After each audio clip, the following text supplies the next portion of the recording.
and welcome to day one of competition here at the 2017 APB Itacoatiara PRO Brazil. We are into the second heat of round two of men's trials. Out in the water right now, we have Diego Barrios in red, Adaljaldo da Silva in yellow, and Joaquim Hector Ramirez in the blue jersey. Again, we are into round two of men's trials. This is heat two. We will run through the round two trials heats this afternoon, and then we will continue on and work our way towards the men's event. But again, jumping into live coverage right now to test out our system, work out any bugs, and get acclimated with our new scoring system. We'll get scores to you in just a moment. There you can see yellow and blue with a quick look at that last wave, Adaljaldo and Joaquim. Right now, Diego Barrios, the man in the red jersey, there you can see on the screen, leading the way, a 5.50 and a 4.5 for a 10-point wave total, leads the way over Adaljaldo Silva. Silva with a 5.17 and a 3.75, looking to build on his score. He needs a 4.86. And for Joaquim Ramirez, he has a couple of minimal scores under his belt. He's looking to dial up something a little bit more substantial. My name is Steve Action Jackson here in the commentary booth, flying solo at the moment. I will be joined later on during the course of competition by Dave Hubbard and Manny Vargas. But for now, I'll be bringing you all the live action here in round two of the men's trials. We have just over 4 minutes remaining in this heat. Again, Diego Barrios leading the way.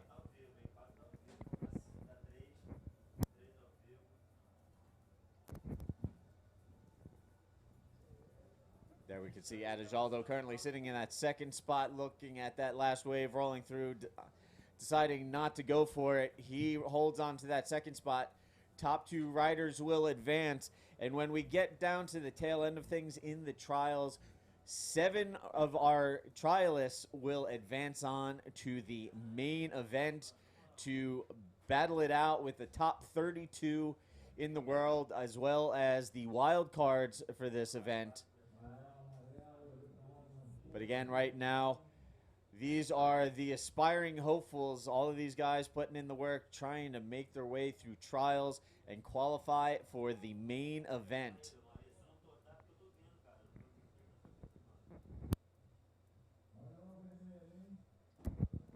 And here we have Diego Barrios up and riding, throws out the flip, gets a little caught in the whitewater, but it looks like he will ride up onto the beach. It'll be interesting to see if that's scored as a complete maneuver. Diego, again, currently leads the way, trying to hold off Adaljaldo Silva, who sits in second, and Joaquim Ramirez. And here we have Adaljaldo kicking into this right-hander, driving down the line, looking for a section, throws the flip off the oncoming closeout, and then ducks out of that one. Again, he's looking for a 4.86 or better to overtake the lead and jump ahead of Diego Barrios. Meanwhile, trying to hold off that man in the blue jersey in the meantime, Joaquim Ramirez trying to dial up a pretty sizable 7.41 with just over 2 minutes remaining in this heat. So we'll keep an eye on him and see if he's able to dial up a solid score to get him back in the mix and get him through to the next round here in the trials or larger range. So again, it's going to get big, it's going to get powerful, and this punchy beach break here in Brazil is going to come to life and fire up the goods for the main event, as well as the women's and the pro junior. Meanwhile, back out in the water here, we see Joaquim paddling into this left-hander, takes off, sets his line, hits the roll, unfortunately comes down into that whitewater explosion, just gets caught up, will not be able to move out ahead of that wave. That will be scored as an incomplete maneuver. And we have Adaljaldo out the back taking a quick look, trying to hold off Joaquim. Still sits in that second spot looking for a 4.86 or better to jump ahead of Diego Barrios, the current heat leader, as we count down the last 35 seconds here in Heat 2, Round 2 action on day one of competition at the Itacoatiara Pro Brazil, located in the prefect of Niterói, about an hour and a half north of Rio de Janeiro City. Meanwhile, there you see Diego, a little icing on the cake, leads the way, throwing out the air roll spin, counting down the final 10 seconds. Adaljaldo not done putting in some work, pulls in for the barrel. Unfortunately, it's going to shut down on him, and that will run out this heat as we count down the final seconds. And it looks like it will be Diego Barrios and Adaljaldo Silva advancing on out of round 2 of trials for the men. So we're going to get the next heat out in the water and set up ready to go. We'll have that for you in just a moment. That is going to be heat 3. We'll see Diego Gomez in red. Sorry, I'm looking at the previous round. In heat 3 of this round, we are going to see David Barbosa in red, Gugu Barcelos, the Brazilian veteran, in yellow, and they will be joined by Isaias Havoc in the blue jersey. So those guys on deck getting ready to go, just waiting for the horn to start things off. And we'll watch these 3 guys battle it out for the next 20 minutes. And just speaking of which, just to let you know, these heats, 20-minute heats, 10 wave maximum, top 2 wave scores will be total to determine first, second, and third place. Top 2 riders will advance on to the next round as they work their way towards the main event. Again, 7 trialists will advance on to the main event. We'll see if any one of these 3 riders out in the water will be able to advance on. This will be an interesting battle out in the water right now, as we have David Barbosa, the 2015 APB Rookie of the Year, in red. David Barbosa, after winning that Rookie of the Year award in 2015, only competed in this event last year. We'll see if he commits himself to more World Tour events in 2017. He is joined out in the water by Brazilian veteran, seasoned competitor Gugu Barcelos, and rounding out the field, making his way through round 1 of trials, still alive here in round 2, Isaias Havoc. And the horn has sounded. We are underway. 20 minutes for these 3 guys to battle it out. 2 of them will advance on.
All right, David Barbosa up and riding, pulls into the left-hander, looking for the barrel. Unfortunately, could not find the exit. He ducks out the back, already on his way back out to the lineup.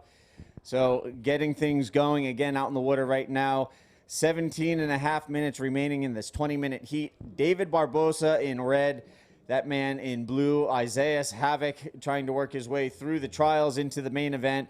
And rounding out the field in yellow, we have Gugu Barcelos. Here's a look at Isaiah taking a peek at this left-hander. Here he is up and riding, drops in, driving down the line, eyeing up a section, throws the roll, comes out clean, combos it with another roll as he takes this one into the beach, and right behind him, back wave action. David Barbosa, quick cover up, throws the flip, comes out through the white water. So quick wave exchange from Havoc and Barbosa. El Capitan, as David Barbosa has become known. Also the name of his signature model board that he has.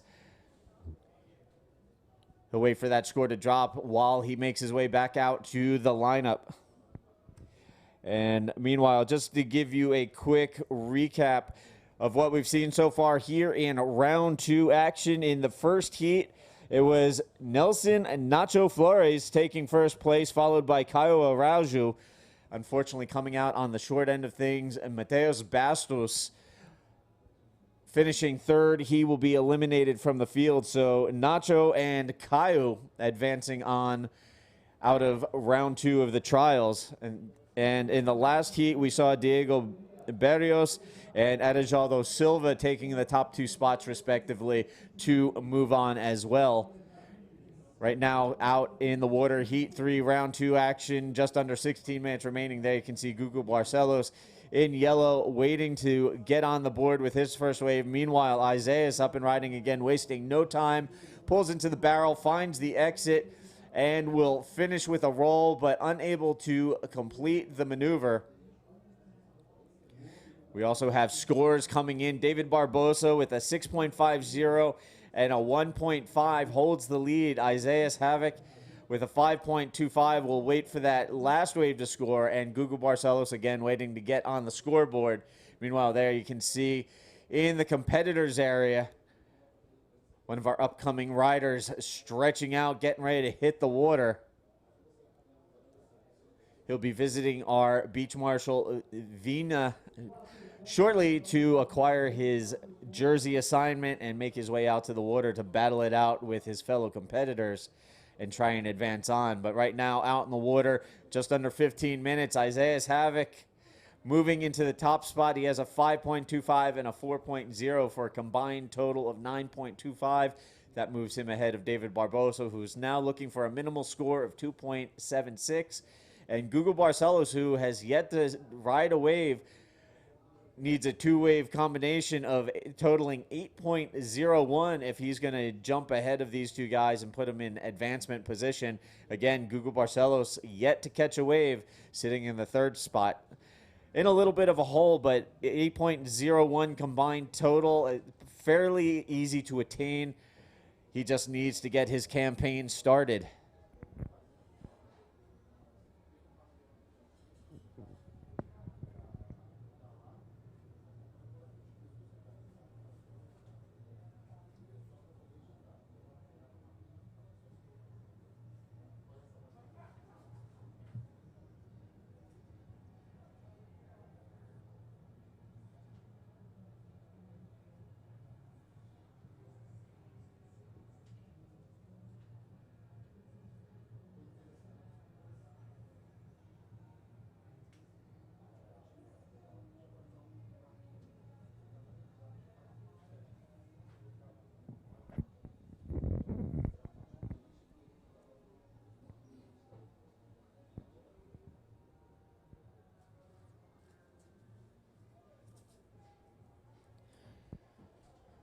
Once again, for those of you just joining us here today, this is day 1 of competition here at the 2017 APB Itacoatiara Pro Brazil.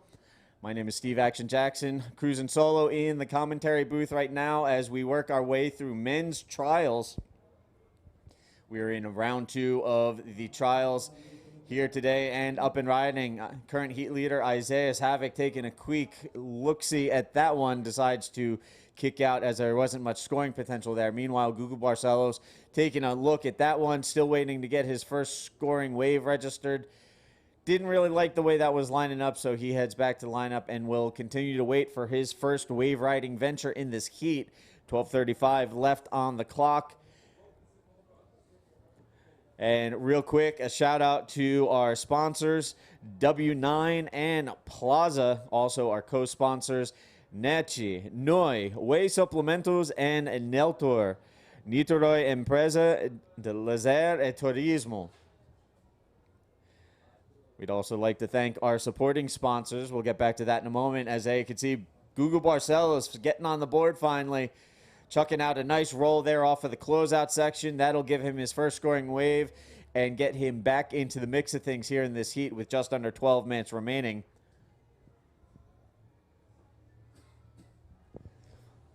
To continue on, we'd like to thank our supporting sponsors for this event. Saboreando, Quatro Cantos, Andre, Valda, Ofioro Brazil, Puro Suco, and Dunas de Itaipu. Also, our collaborating sponsors, Invert Style, Joama, Oceanico Rent-A-Car, and Itacoatiara PRO Clube. Also, we'd like to thank our media partners, Allspace and HecoSurf.com. Meanwhile, while I was running through that list, there you could see David Barbosa on your screen, up and riding on that last wave, looking to get rid of a 1.50 as a backup score and improve his overall combined total.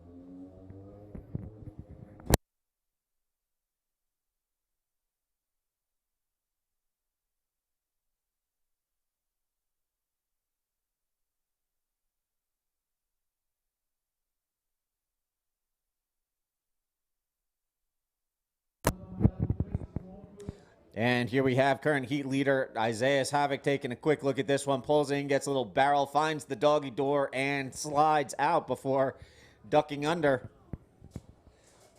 Isaiah looking to build upon his score, currently sitting on a 5.25 and a 4.0. He maintains the lead.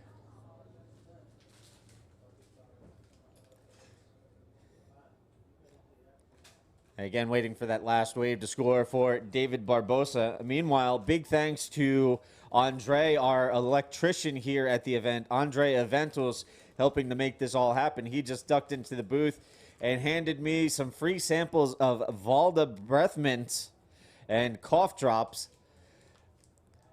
We've had girls cruising around the contest site giving out free samples all day, and one sponsor helping hook up another sponsor during the live webcast.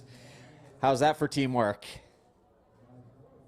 Meanwhile, here we go, up and riding, pulling in a barrel, David Barbosa, and he finds the exit and will throw a roll off the end for good measure, tying off that one nicely.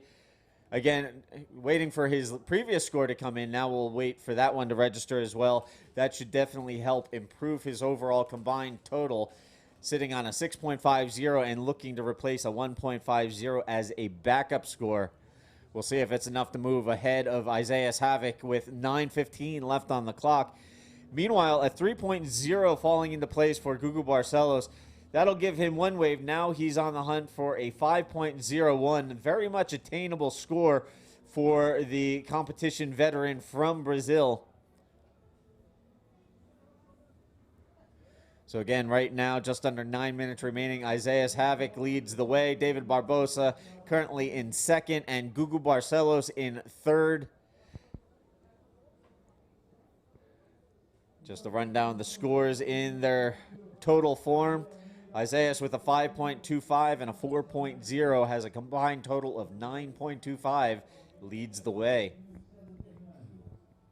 Meanwhile, David Barbosa with a 6.50 and a 1.5, still waiting on a couple of scores to come down the pipe, sitting on a total of 8.0, needs at least a 2.76 to jump ahead of Isaiah and reclaim that top spot. Meanwhile, Gugu Barcelos with only one wave ridden, a 3.0, now looking for a 5.01. As there you can see Gugu Barcelos in yellow, David Barbosa in red, out in the lineup, waiting for the next set wave, or series of waves rather, to roll through and give them something to work with. Meanwhile, here we go. Isaiah Havoc taking a look at this one. Quick little barrel comes out, rolls off the end section, and while he was riding that wave, scores coming down the pipe from the judges' tower.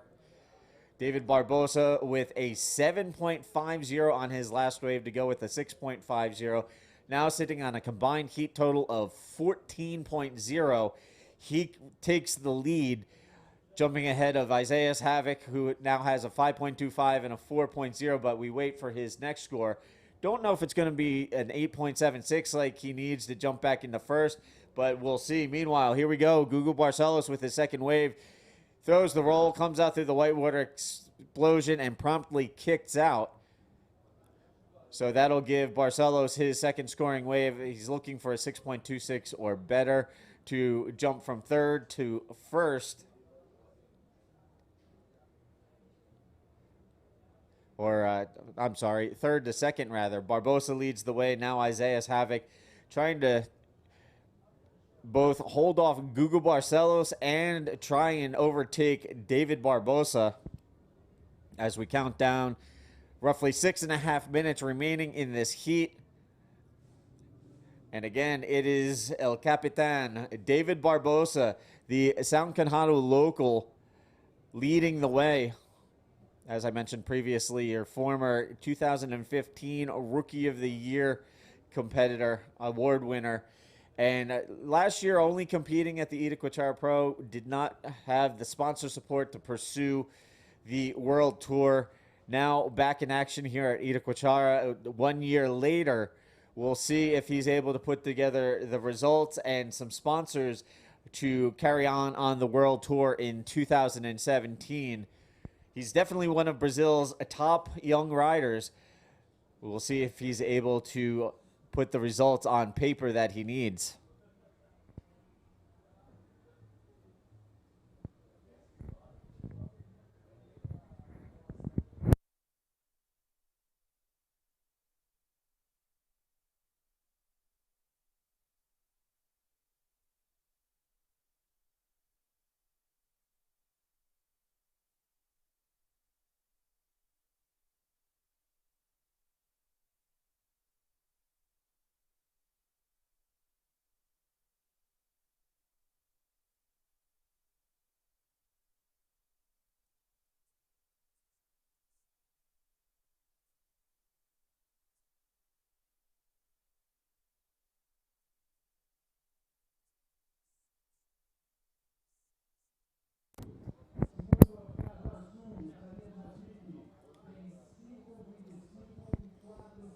We are just past the 5-minute mark here in Heat 3, Round 2 of men's trials.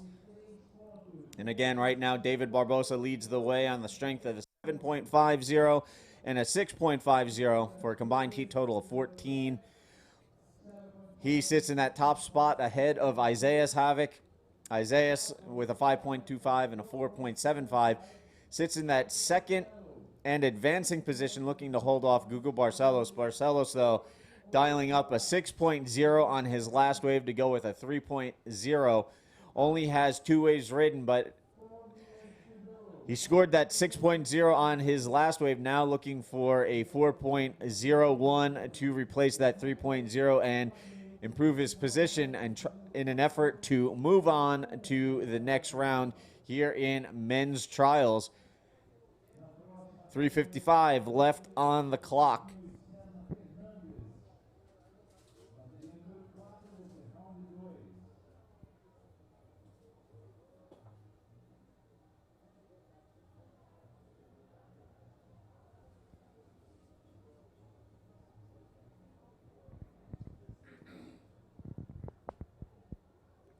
And there you can see a little bit of a paddle battle with Isaiah and Gugu, the two of them trailing one another, keeping real close tabs on one another.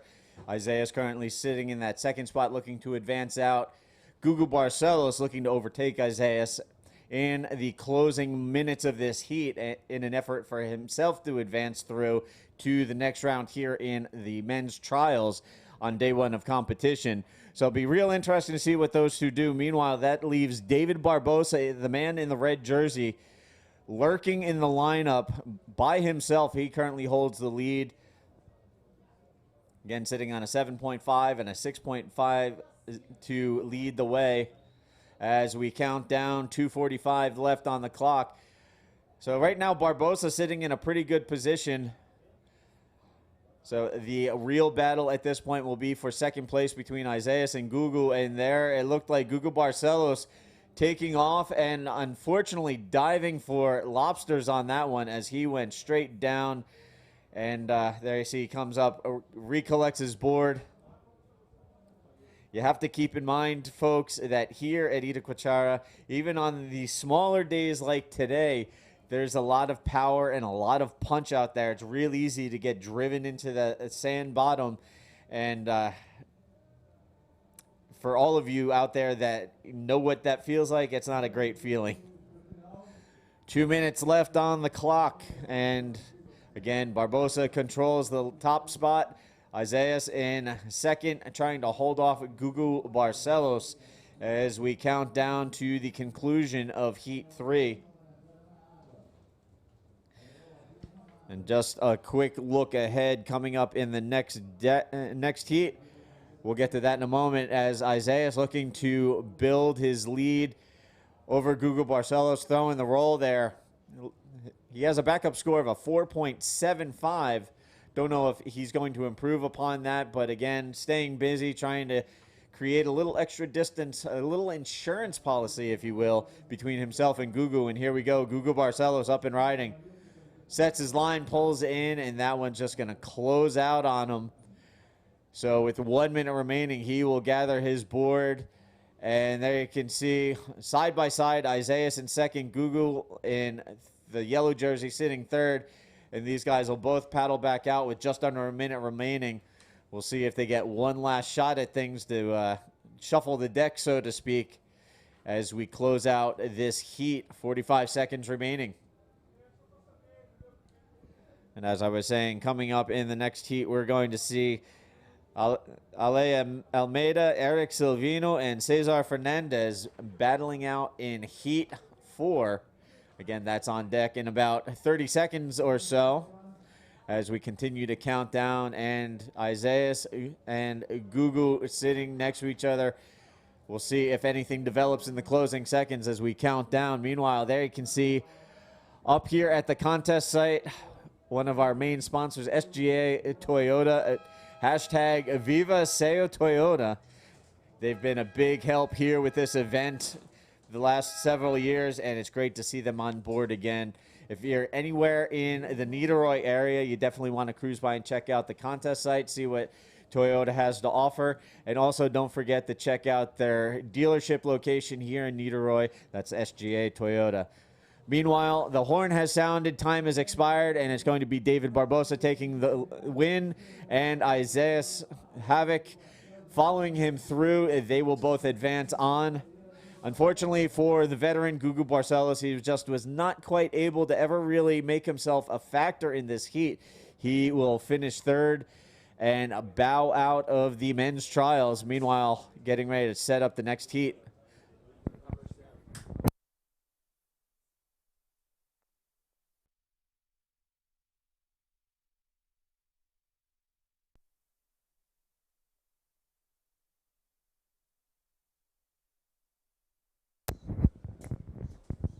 All right, so while we get the next heat set up out in the water and get Dave Hubbard set up here in the commentary booth, we're going to take a quick commercial break. We'll be back right after this.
All right, so we're going to forego the commercial break and just jump right back into the action here in Heat 4.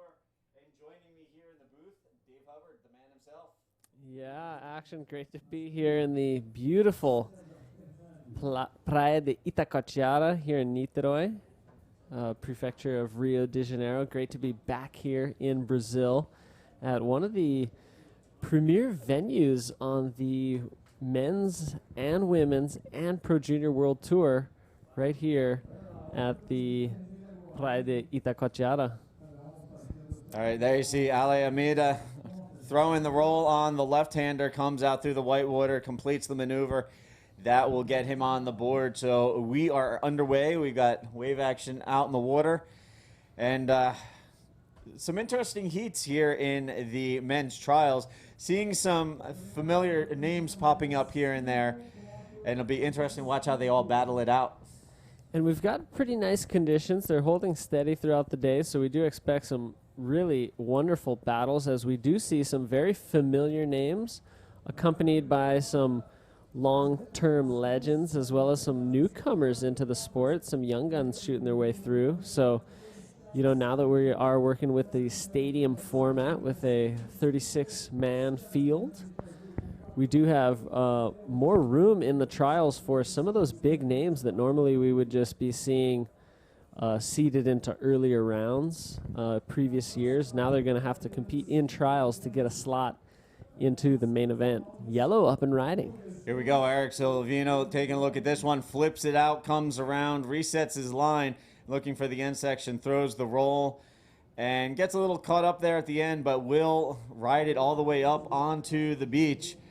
He currently leads the heat with a 5.25 on his opening wave, now waiting for that second score to drop into place.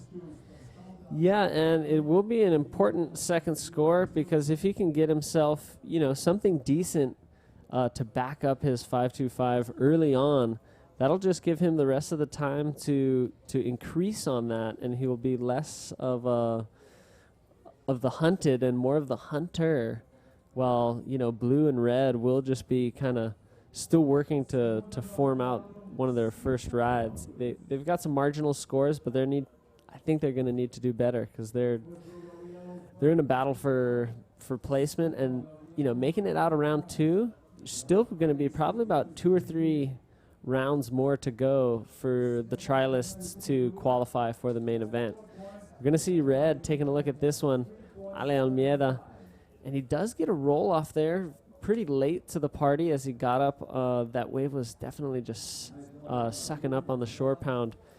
Blue struggling to stroke into that one, has to yield, let that wave go by, but he's you know, right back into the lineup, and that's one of the characteristics of Itacoatiara, especially this year with the sandbars, is it's breaking real close to the beach, so you can return, you can catch a wave, get back out, you know, within a few moments. And, you know, Blue just not making that roll, but, you know, with the short period swell, he could be on, if not the next wave, maybe 2 waves afterwards, whereas at most of the other breaks that we have on tour, the paddle out can take a good several minutes. And, you know, it's not like that here. Quick returns back to the lineup here at Itacoatiara. Well, you were talking about the sandbanks a little bit. What have you noticed with the conditions out here in some of your free surf since you got here?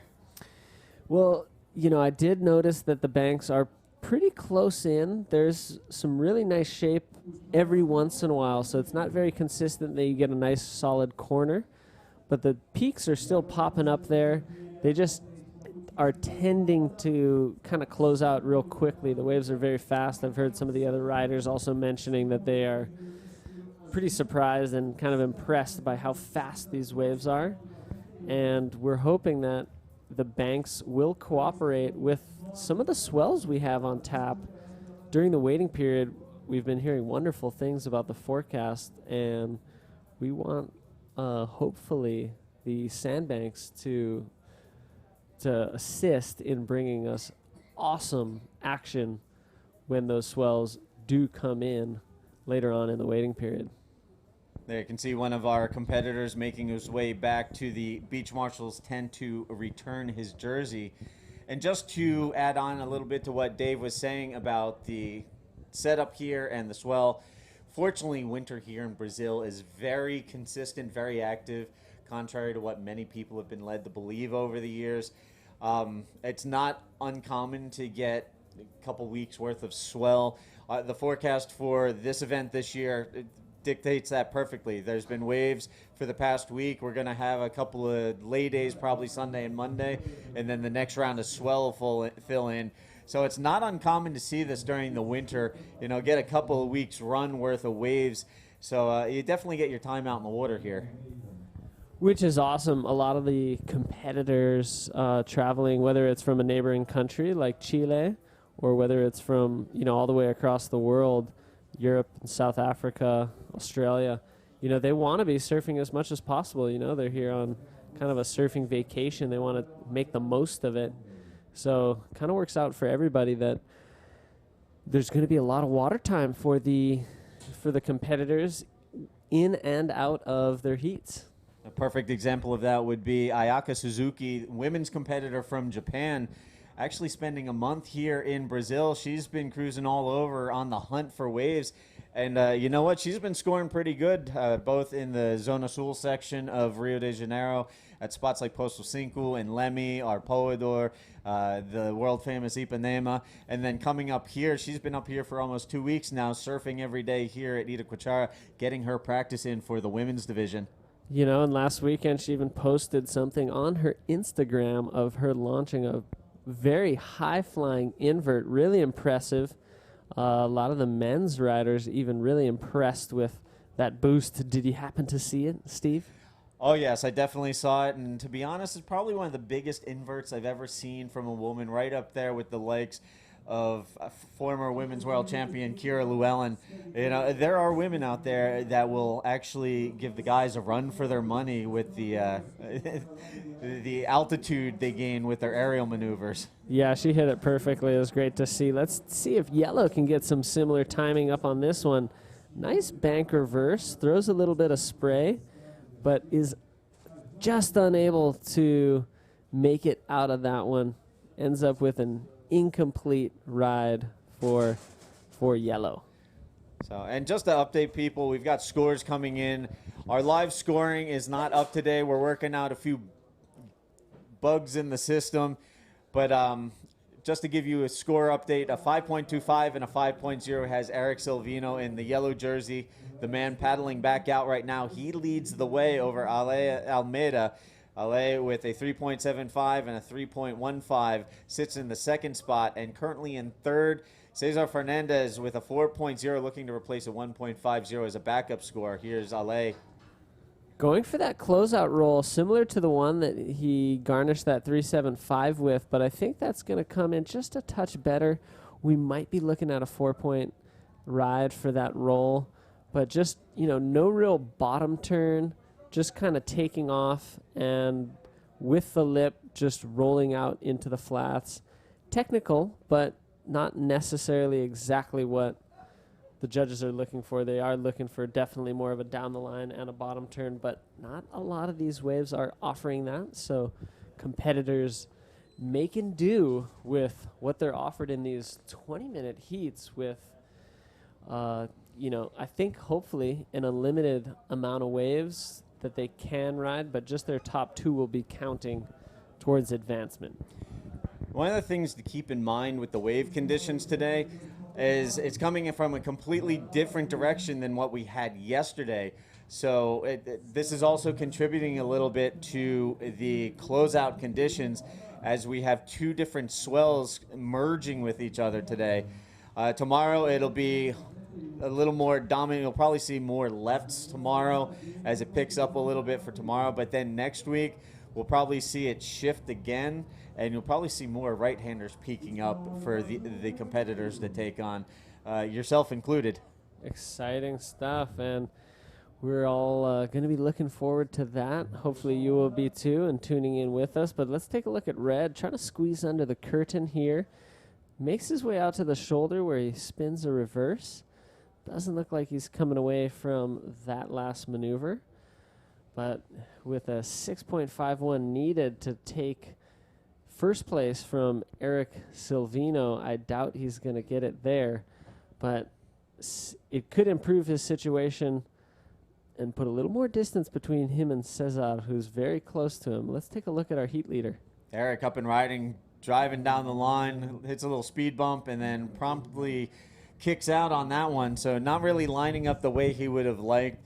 Some of these waves have been a little hit or miss. You catch a little bit of chop on the face, and it'll throw off your line, and you'll see guys heading out. And others, like you said, breaking rather quickly, but they will offer up a workable section.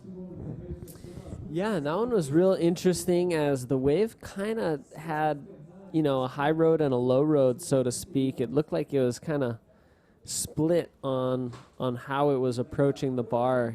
He opted for the high line, but it looked like perhaps there would have been a little more ground to move had he taken the low road.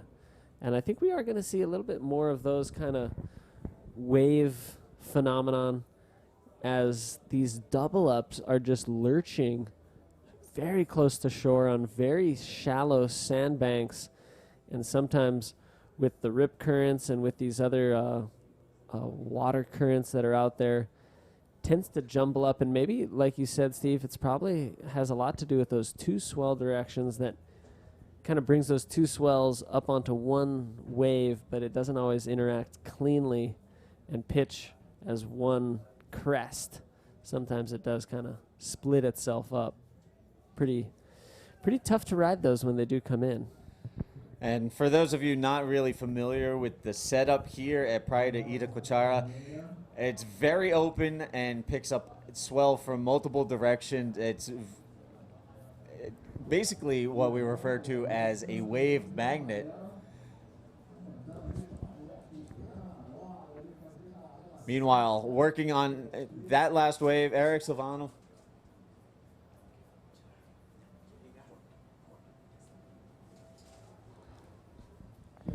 So again, Eric on that last wave, looking to build on his score, still sitting on a 5.25 and a 5.0. And this is kind of what we were talking about. You see him in that white foamy water. The currents out here, I'll take you right back out to the lineup in the blink of an eye.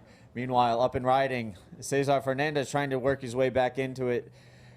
2.91 is the target goal at least, if he's going to move out of the third spot and hope to advance out. Still 6 minutes remaining. We'll wait for that score to come down from the judges' tower. Yeah, and, you know, he's got the right idea, trying to find an end section and pulling a clean lip maneuver. But again, yeah, not too sure if what he performed on that last wave is going to be quite the necessary score required. But, you know, good effort. And we do see that, you know, Eric Silvino is leading this heat with some strength, with a 8-point ride and a 5.25. You know, that 8-point ride that he's hanging on to as his top score is one of the best scores that we have seen throughout the trials thus far. We are in round number 2 of the trials. This is heat number 4 of round number 2. And, you know, he's definitely putting his stamp on this heat. He wants to make it into round number 3. Let's take a look at red. Ale. Ale up and riding on left-hander, projects out, throws the air roll spin, and then comes out into a really crossed-up section, ends up floating the end section before coming down. It'll be interesting to see how the judges scored that. That wave got all kinds of weird on him after he went for the air roll spin. But I love the intention, great effort, executed the aerial maneuver pretty cleanly, but as you're talking about, Steve, very tricky landing. You know, you can't blame too much of that on him. He had to just play with the cards that were dealt to him. And I thought he did great riding up on the shore with the swell, but I agree that the judges will be very critical of the execution and the level of completion that he brought to that maneuver. It certainly won't be enough to move him into first place, but again, it could be enough to put a little more distance on him and Cesar, because Cesar is still not needing too much to get ahead of Ale Almeida, who's sitting in second. Yeah, right now, Eric Silvino sitting on that 8.0 like an ace up the sleeve. He has the advantage, leaving this pretty much a two-man battle for second place. Ale Almeida currently sitting in second with a 4.25 and a 3.90. Cesar Fernandez in third on the outside looking in, but still very much within striking distance, only needs a 4.16 as we count down to roughly 3.5 minutes remaining in the heat. Yeah, this is crunch time now, and you can just kind of see in the body language of Cesar, he's just kind of curious as to where he should be sitting in the lineup. He still hasn't really found a niche. He hasn't really found any substantial scores. So he's deciding now he's going to move on over and join the group. Let's take a look at that wicked logo of the event just flashing on your screen briefly. But here's Cesar. Is this going to be what he needs? Quick drop, throws the Hail Mary roll off the closeout section and unable to complete the maneuver. So going for broke on that one, but not much of an end result for Cesar. He'll paddle back out to the lineup. 2:45 left on the clock, still in need of a 4.16. He just needs to stay calm, focus, and hope that the right wave rolls his way. Yeah, and I think, you know, he should be a little cautious as about how far in he's sitting. Of course, he'd want to be able to take whatever comes near him, but I think one of the issues with his last ride was he was way far inside.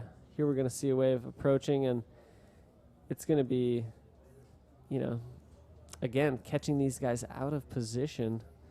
And with just about 2 minutes remaining, it's getting to the do or die spot. Cesar's turning, having a look. Can see some frantic behavior coming out, and I definitely don't blame him for that. I'd probably be in the same spot if I were in third place, just kind of frantically kicking around this shore break, trying to find a corner to just do a nice roll off of. You know, we saw a nice roll, one of the earlier heats, get a big 7-point ride, I think it was, from Nacho. Yeah. You know, so I mean, you could definitely get it if you pull a nice big clean roll on a nice wave. You'll definitely get a big score. So Cesar just hoping something's going to come in the next 80 seconds. Yes, 1:20 remaining on the clock, and here we have Ale Almeida taking a quick look at this one, decides he's going to let it roll on through. He's trying to hold on to that second spot and advance on to the next round here in men's trials as we get down to the 1 minute mark. Cesar Fernandez still on the hunt for a 4.16. And as you mentioned, he was starting to look a little frantic. His wave selection has hurt him thus far, but we'll see if he can redeem himself in the closing seconds. Yeah, it's going to be tight, and I'm not sure exactly the signals these guys are getting, if they are working with a priority system or not, and how they're able to see those visual signals, hopefully coming from the beach, possibly from the beach announcer in the form of audio as well. But again, we're here in the booth. Maybe they're not using priority yet, and if that's the case, then it is a free-for-all. Let's take a look at our heat leader, Eric Silvino, tucking in late behind that one. Quite deep, doesn't exit, just under 10 seconds remaining.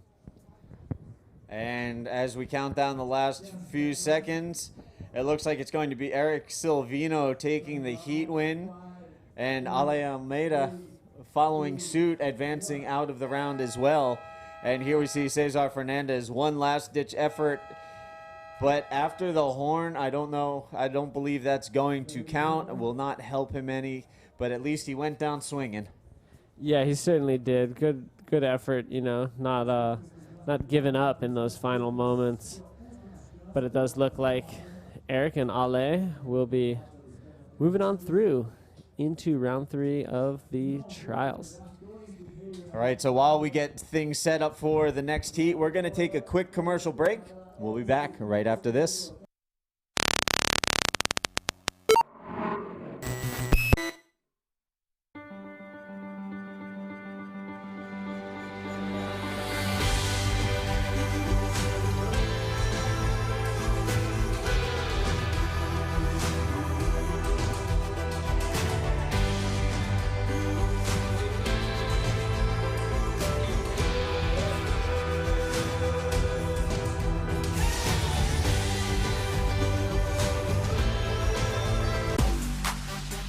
você que é um net, sabe o que é multitelar. Ter de tudo no seu tablet, TV e celular. Conteúdo pra caramba, o Now tá em todo lugar. Ter ultra velocidade, a banda larga é pra voar. Quem é net faz bonito, tá com tudo pra brilhar. Dá um show em toda a tela, isso é multitelar, multitele. É multitele.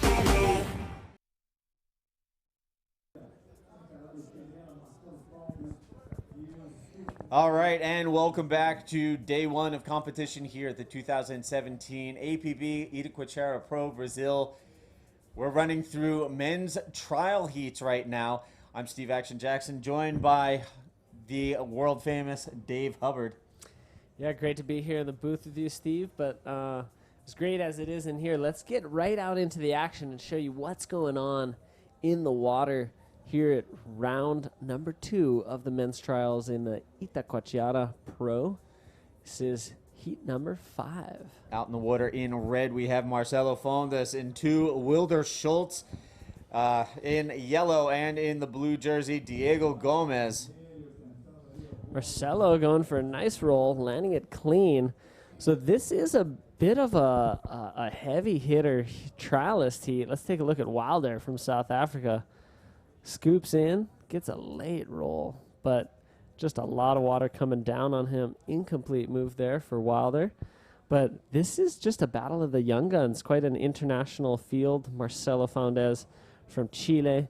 He's been opening up his account on the Pro Junior World Tour, showing his stuff over the last several years, as well as Diego Gomes, definitely surfing really well in the Pro Juniors, and both those riders, I think, graduating up into the men's division. I'm not sure if either of them are still juniors or not, and if we'll see them in the Pro Junior division.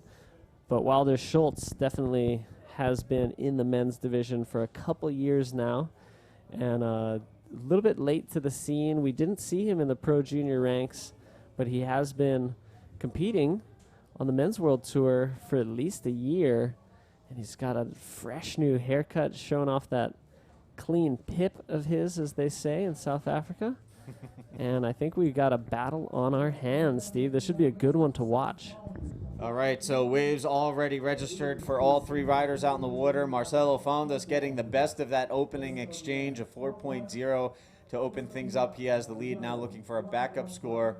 Wilder, in the meantime, with a 1.50 minimal score, he'll look to build through the course of this heat. The same can be said for Diego Gomez, a 1.0 for his opening attempt. He will look to dial in a couple of solid scores and get that off of his score sheet.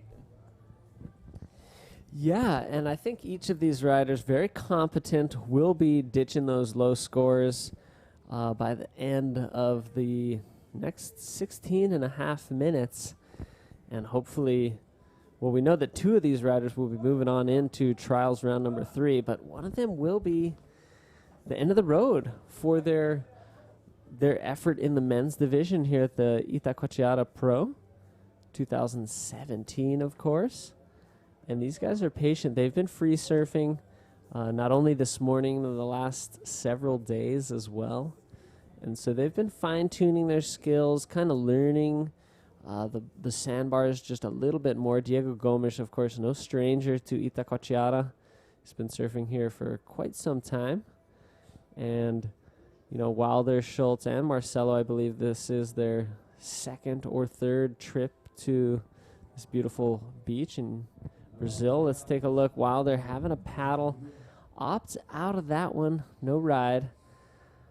Marcelo Fondas having a look here, Steve. Marcelo lining up this right-hander, drops in, sets his line, and then promptly ducks out as that one was going to section off on him. So at first looked like it might offer up something score-worthy, but then unfortunately he found out to the contrary and promptly made his exit. Yeah, you know, the approach at first was very appetizing, how he drew a clean bottom turn. You know, a lot of riders, because these waves are so fast, are very urgent and really just kind of cut laterally across the wave without a bottom turn. But like you said, just section broke ahead of him, and he, after that bottom turn, he simply just dove off his board to get back out into the lineup and play that waiting game, which is what we've seen a lot of the riders doing. And wave selection has been a critical component of the riders who are finding success in the trials early rounds here. If they can get onto the best wave or one of the better waves, or even just a wave that offers a corner, it'll give them the opportunity to pull a nice clean maneuver. Let's take a look at Diego. Nice clean Rolo there. Found his way up to the lip very cleanly. Smooth execution. Very efficient and proficient use of his rail. And we're going to see something similar to the first high score of Marcelo. And it does come in mirroring that score. So Marcelo and Diego with a 4-point ride on their scorecard. Both of them backing that up with a 1 at this time, while their Schultz still yet to catch a second wave. So there you have it. As we work our way through this heat, 13 minutes and change remaining on the clock. Still plenty of time for these kids to shake it up out there. And as you were talking about wave selection critical, we've seen a couple of guys really dial in a couple of solid scores, find the sections, the waves, the maneuvers they needed to put together in combination to get the result they wanted from the judges. As you mentioned, the 7.0 from Nacho Flores earlier in round 2 action, and David Barbosa with an 8.0. Those guys have been the exception to the rule so far at this point in the trials, as a lot of these guys, you know, trying to work on their timing, trying to find the sections with a lot of fast, closed out waves with the crossed up swell direction. So you're seeing a lot of mid-range scores. And right now here we're going to take a look at Marcelo Fondas on his 4.0 ride. Or actually, I think this was his last ride, as he goes for the combination of rolls, 3 rolls on that one. That should be the best scoring wave of the heat so far. Yeah, that was very fortunate for him to find a nice corner that kept reeling off just a succession of Rolos, 3 in total. Let's take a look at Diego. Flips the arse, pulls it around clean before cutting on out. So we're seeing a real battle between Marcelo and Diego at this stage. And Wilder Schultz still wants to get into the picture here. You know, I'll tell you, Steve, I had a free surf this morning and saw one of the best waves since I've been here over the last couple days, ridden by Wilder.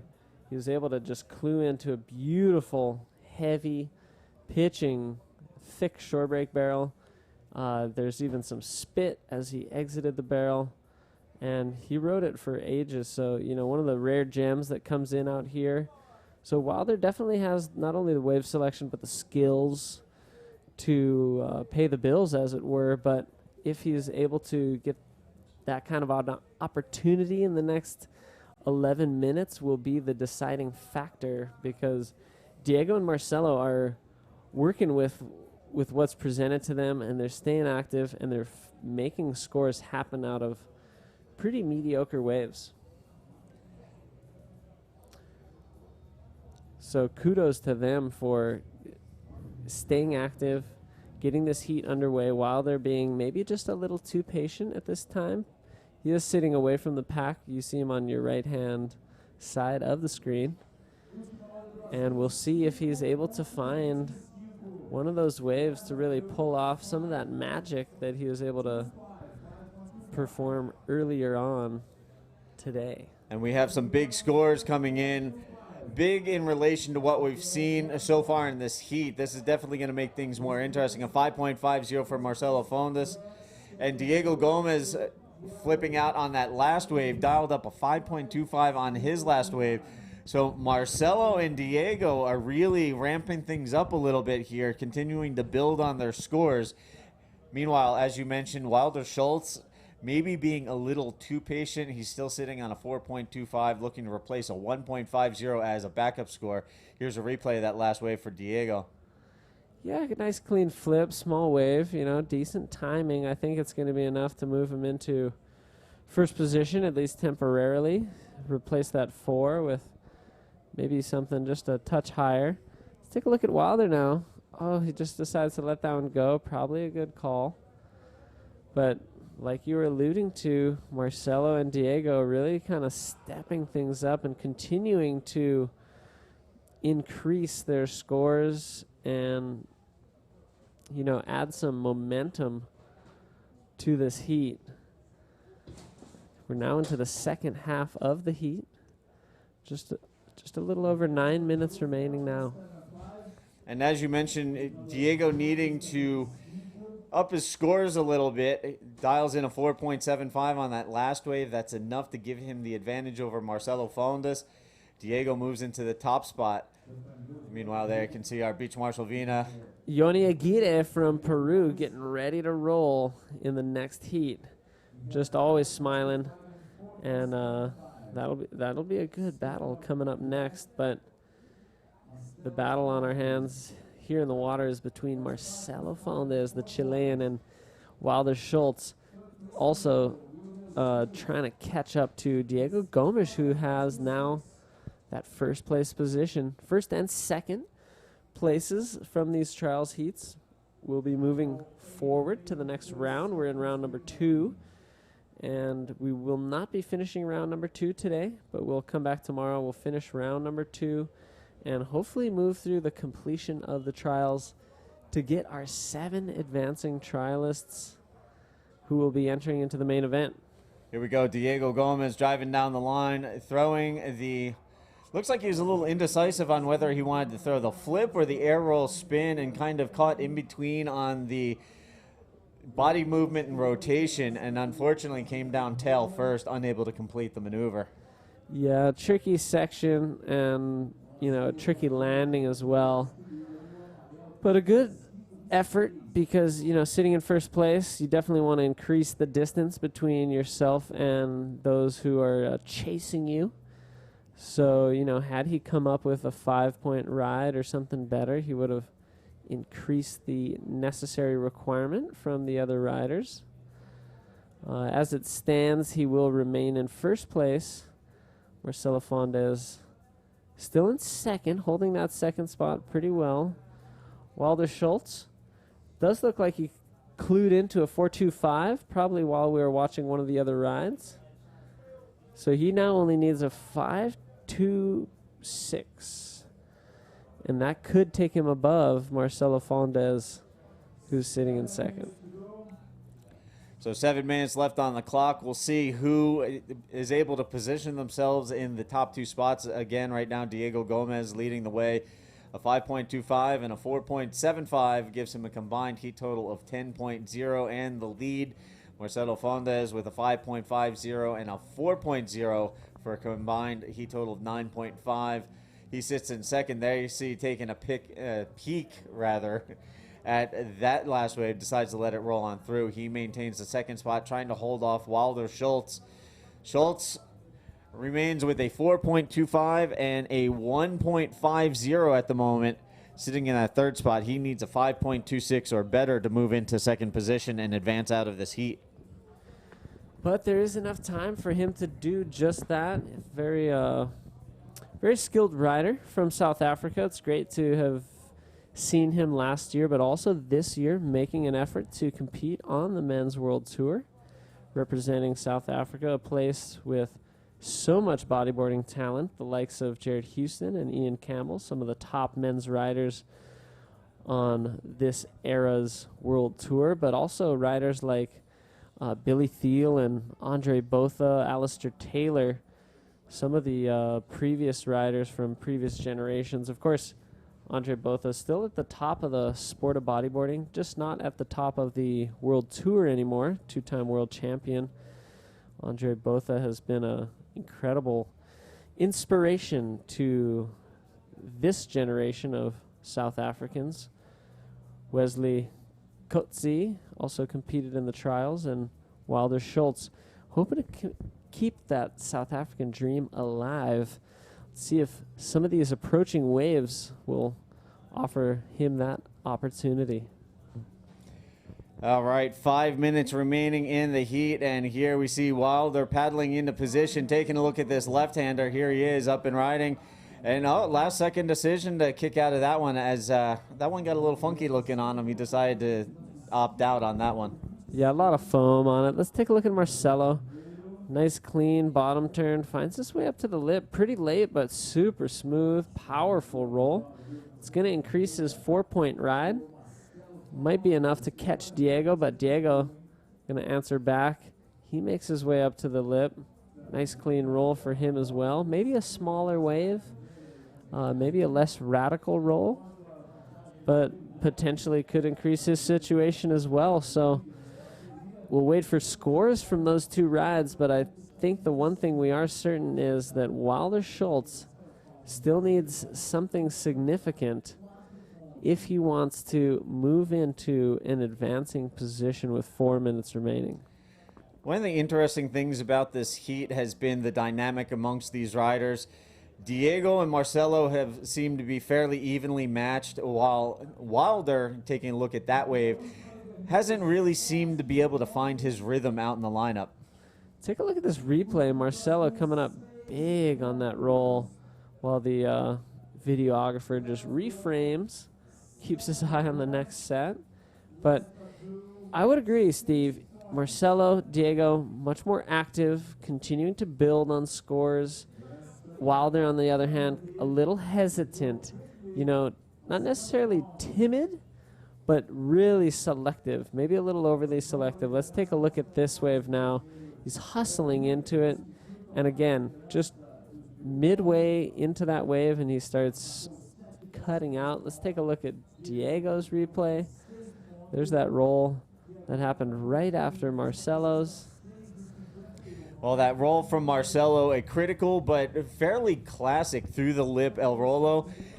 He actually scored a 7.0 on that last wave to retake the top spot and supersede Diego Gomez. So Marcelo, Diego, they continue to battle. 2:35 left on the clock.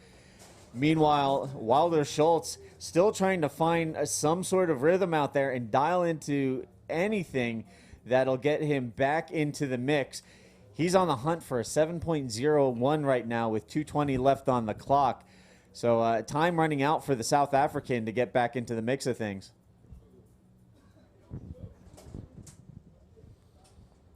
So let's see what's going to happen here with just a few more moments remaining. Whoa, huge flip there from Diego Gomes. Not sure. Nope, incomplete there. Under 2 minutes now. And wow, what a heat this has been. We've, expected a bit more from Wilder Schultz, but, waves haven't offered a whole lot in the areas that he's been trying to hunt them down. Let's take a look at this replay here from Diego. Nice, big, clean ARS, but incomplete. So he'll get back out there. So 120 counting down. Marcelo Fondas continues to lead the way. Diego Gomez in second spot. And as we said, these guys have been back and forth throughout the course of this heat. There you see Diego Gomez cruising along in the lineup, currently sitting in that second spot, looking to hold off Wilder Schultz. The South African needs a 7.01, a pretty lofty score given the conditions if he's going to jump ahead of Diego and advance on to the next round. And counting down the final 45 seconds, right now it looks like Marcelo and Diego are sitting in pretty good position. Yeah, Wilder will need the best wave of the heat thus far to come in and go his way. And again, just still not in a position to attack that last swell that came through. Each of the riders actually looked at him, and it does look like they're going to start crowding out Wilder's space because he's the guy that needs the score right now. And so they're not really going to pay attention to each other. They're just going to work on Wilder, hold on to that spot for the next few moments. Wilder's no stranger to the game. He knows that the close attention from Diego is not not a friendly huddle. But with this heat counting down, it looks like Marcelo and Diego moving on through. So while we get things set up for the next heat, we're going to take a quick commercial break. Manny Vargas and Dave Hubbard will be back right after this.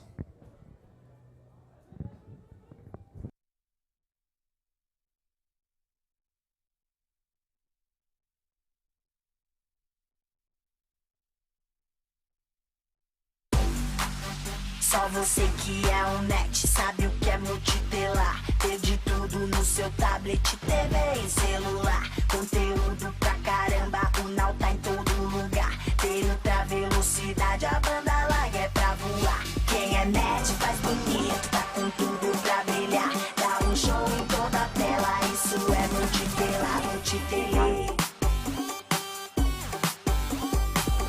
É multitelar.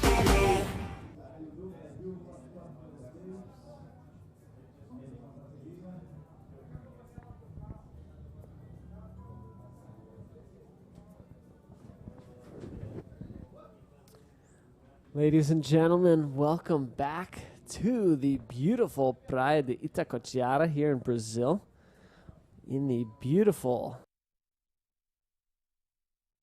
Niterói outside of Rio de Janeiro.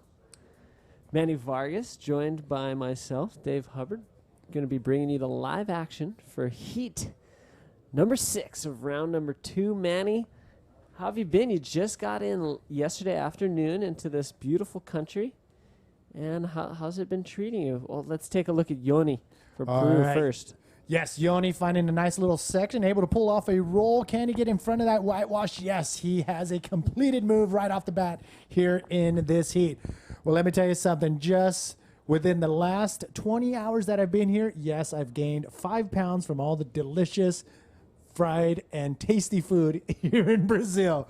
I'm just joking. Maybe 4 pounds, but here we go. Out the back, it is Kevin Torres finding a nice clean right, but no, gets out of there. But yeah, the food is amazing here, but I vowed to eat more fruit while I'm here. So I'm on the fruit binge starting about 3 hours ago after that delicious oven-baked cheesy ham sandwich roll thing that they have here at The Puro Italiano. Suco. Yes, it was delicious.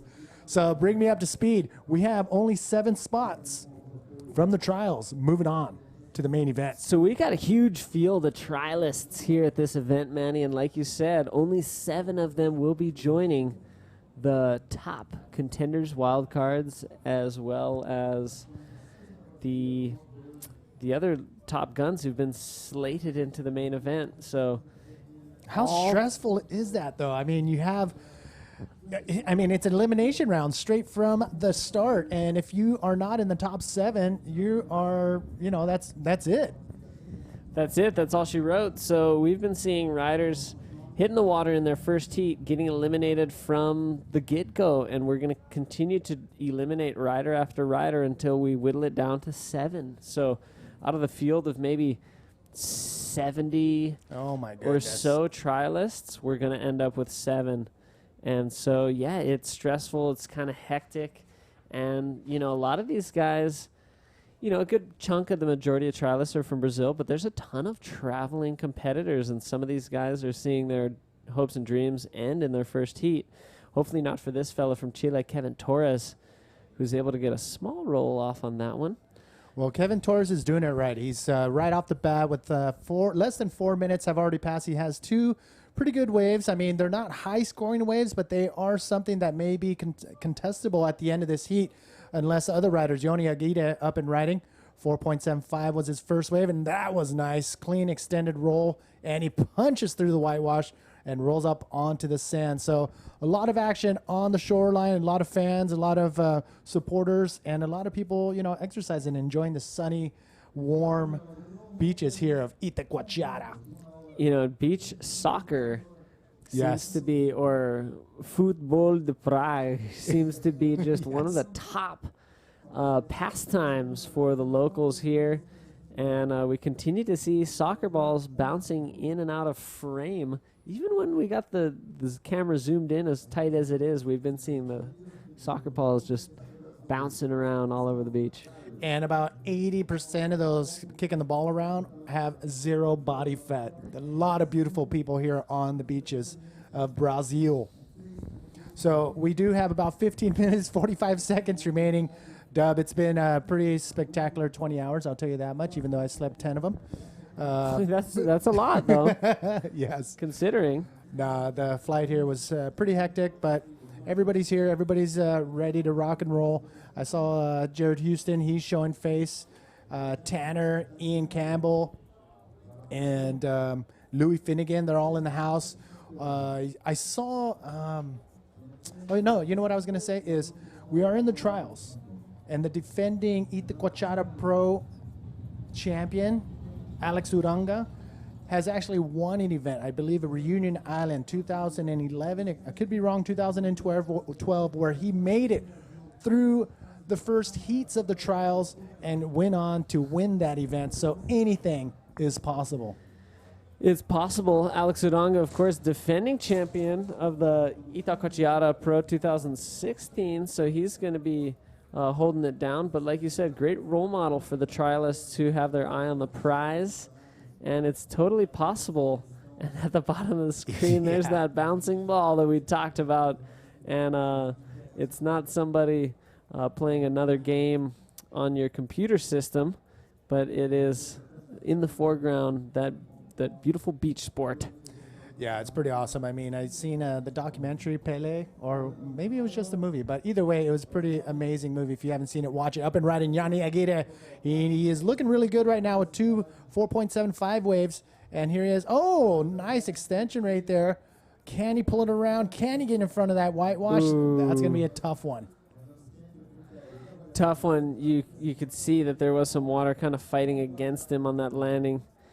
Kevin Torres, look at that drop, scoops in clean, muscles his way up and through a Rolo maneuver, and just gets gobbled like we gobbled those Italianos and some of that rice and beans. And yeah, great food here, beautiful beaches, definitely some tremendous folks to hang out with and to meet. So definitely great place to be, and I know all the event staff are stoked to be here, as well as all the competitors stoked to be back in Brazil. Blue having a look at this one. Looks like Dario Rocha, and that oncoming section just hits him head first. Man, that looked vicious. I love coming here because I each time I come here, I forget what it's like, and then when I show up, I'm like, holy moly, this is a pretty epic bodyboarding beach. I mean, full sandbar, left and right. You got these wedgers coming off each side of the rock formations, and you get little wedgers, almost shorebreak style, that are coming in to the shallows, and sometimes they wedge, and most of them obviously barrel. So it's a pretty epic bodyboarding beach.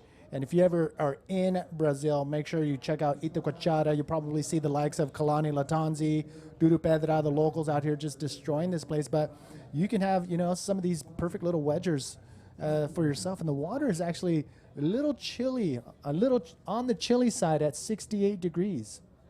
Yeah, last year was my first time here, and I was not anticipating to use my full suit every single session, but I'm kind of a wimp with cold water. A lot of the riders are using various cuts of spring suits, maybe long arm spring, occasional short arm long legs, but it's not uncommon to see riders using a full suit and occasionally people trunking it out here at the same time. You know what? I can just see all the East Coasters in New Jersey and New York. They're throwing their hands up right now saying 68 degrees of coldness. Are you kidding me? That sounds like a hot tub to us. Exactly. And I'm sure some of the California guys are just laughing right now. 68-degree water is, for us, including myself, is not cold. But you put somebody out there from Point Pleasant, New Jersey out there, definitely be trunking it.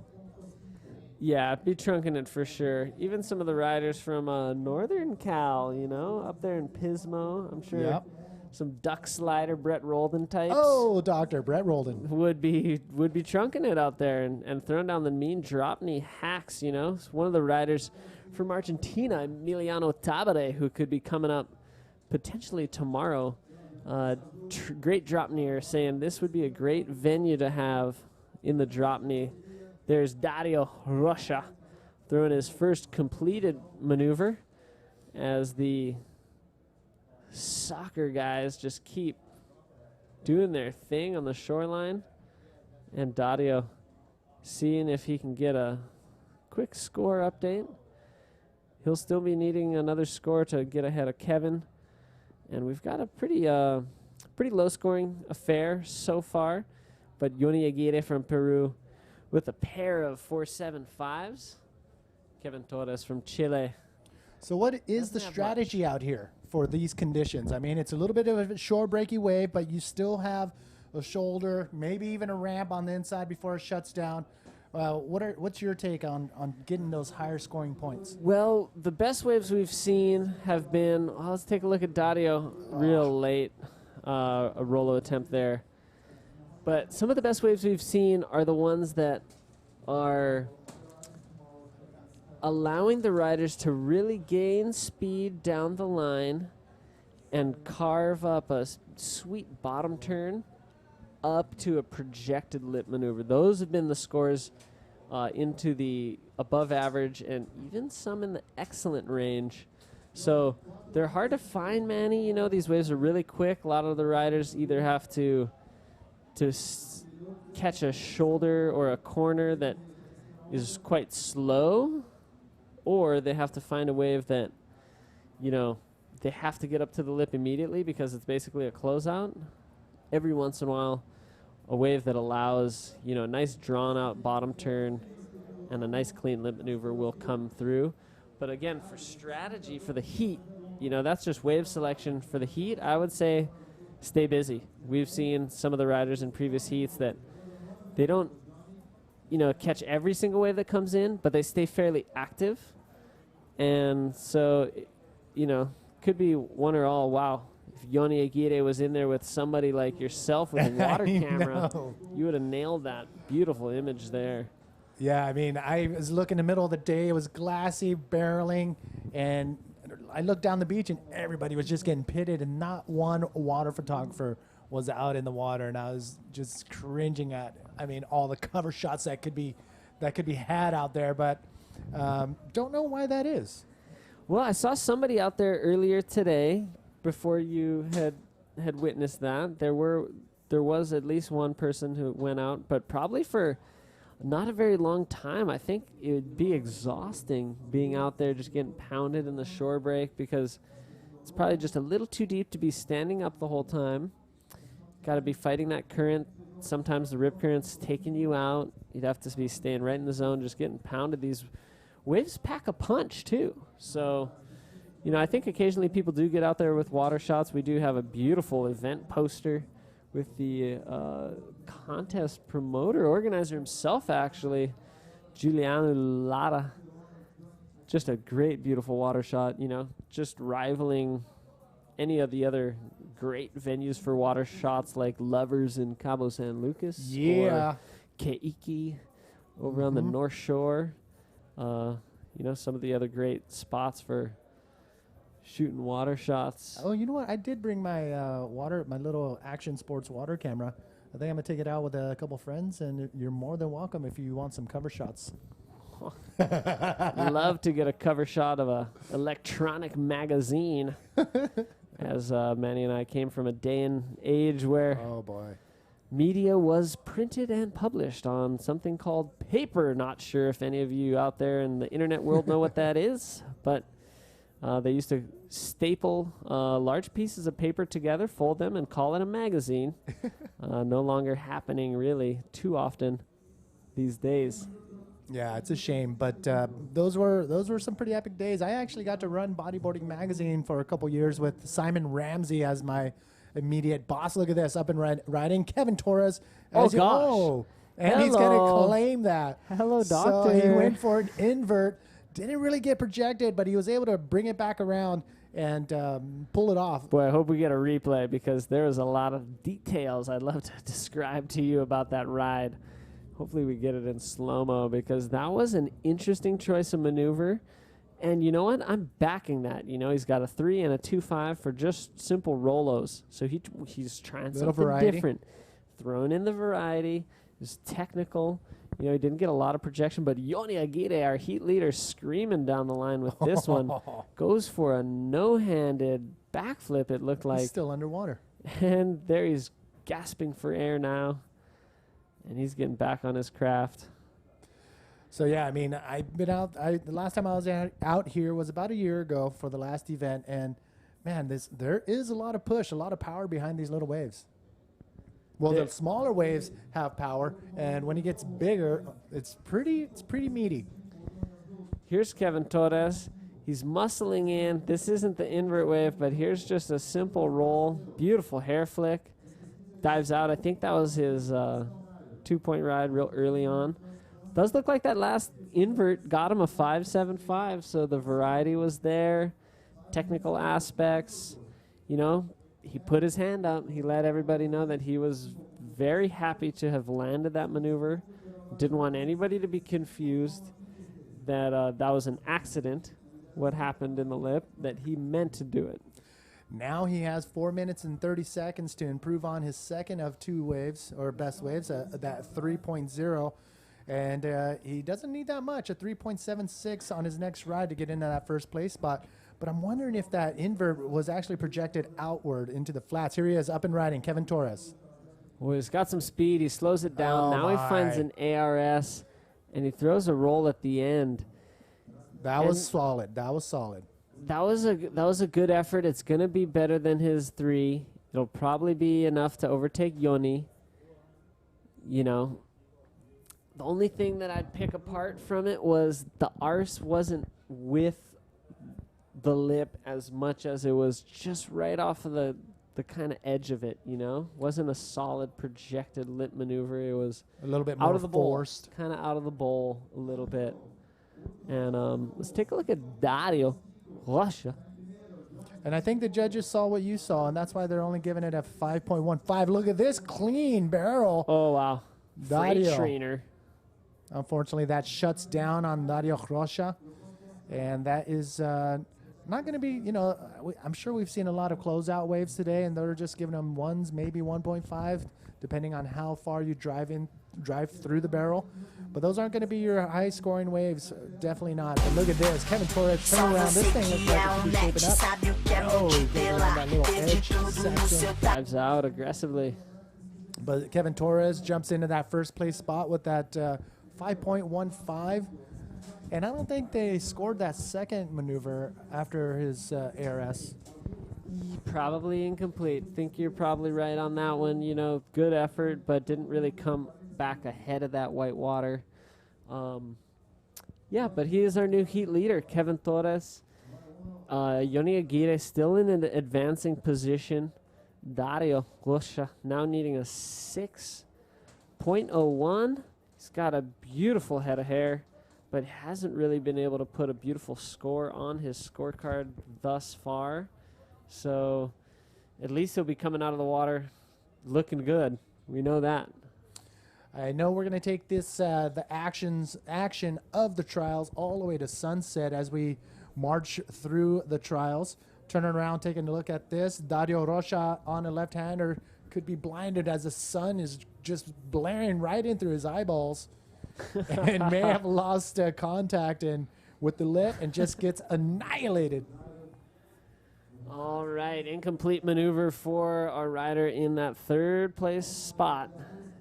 Still got some time though. Quick paddle outs, short period swell right here on this very close to the beach shore break that we are seeing the sandbar set up in right now. So Dario's already in a place where if a wave came in, he could catch it, and he just wiped out about 7 seconds ago. So that's how quick the turnarounds are here at Itacoatiara, especially in these conditions. Later on, we're going to see some heavier stuff, some more swell, you know, as it gets double, triple, maybe quintuple overhead.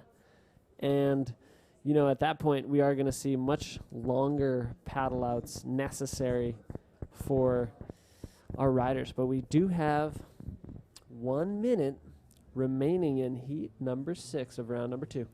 All right, you have 60 seconds to talk about the best board you think would be out to use out here in these conditions. Steep, hollow, shore breaky, rampy waves with 68, maybe 66 degrees Fahrenheit water. Out of the Hub Boards collection catalog, what would you think would be the best out here? I'd say a PP single stringer, either Jeff or my shape in our repertoire. Probably maybe even go quad core out here. Might be just a little solid, but you might have to have one that's pretty worn in. But something I've been noticing and something that stuck out to me was, the classic GT models I feel have been performing really well out here. But let's take a look at Kevin just getting broken on by that wave. Incomplete ride. Looks like he'll maintain his leader spot unless we have a ride here in the last second. Yoni Aguirre looks like he's up after the horn. Oh. And he goes down in that big closeout. All right, that is the end of heat number 6, I believe, in round number 2. And you want to give us the rundown before those scores disappear? Kevin Torres winning the heat, Yoni Aguirre in second, and Dario Rocha third place, not advancing on. But we do have a great heat coming up next, and we're going to take a little commercial break before we come back with heat number 7 of round number 2 in the trials. Wow, look at that. That's amazing.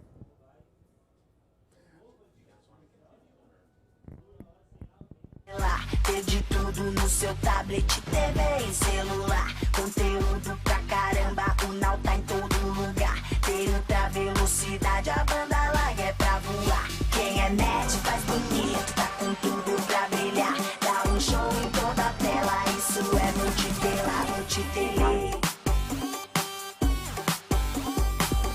É multitele.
All right, and welcome back to day 1 of competition here at the 2017 APB Itacoatiara Pro Brazil.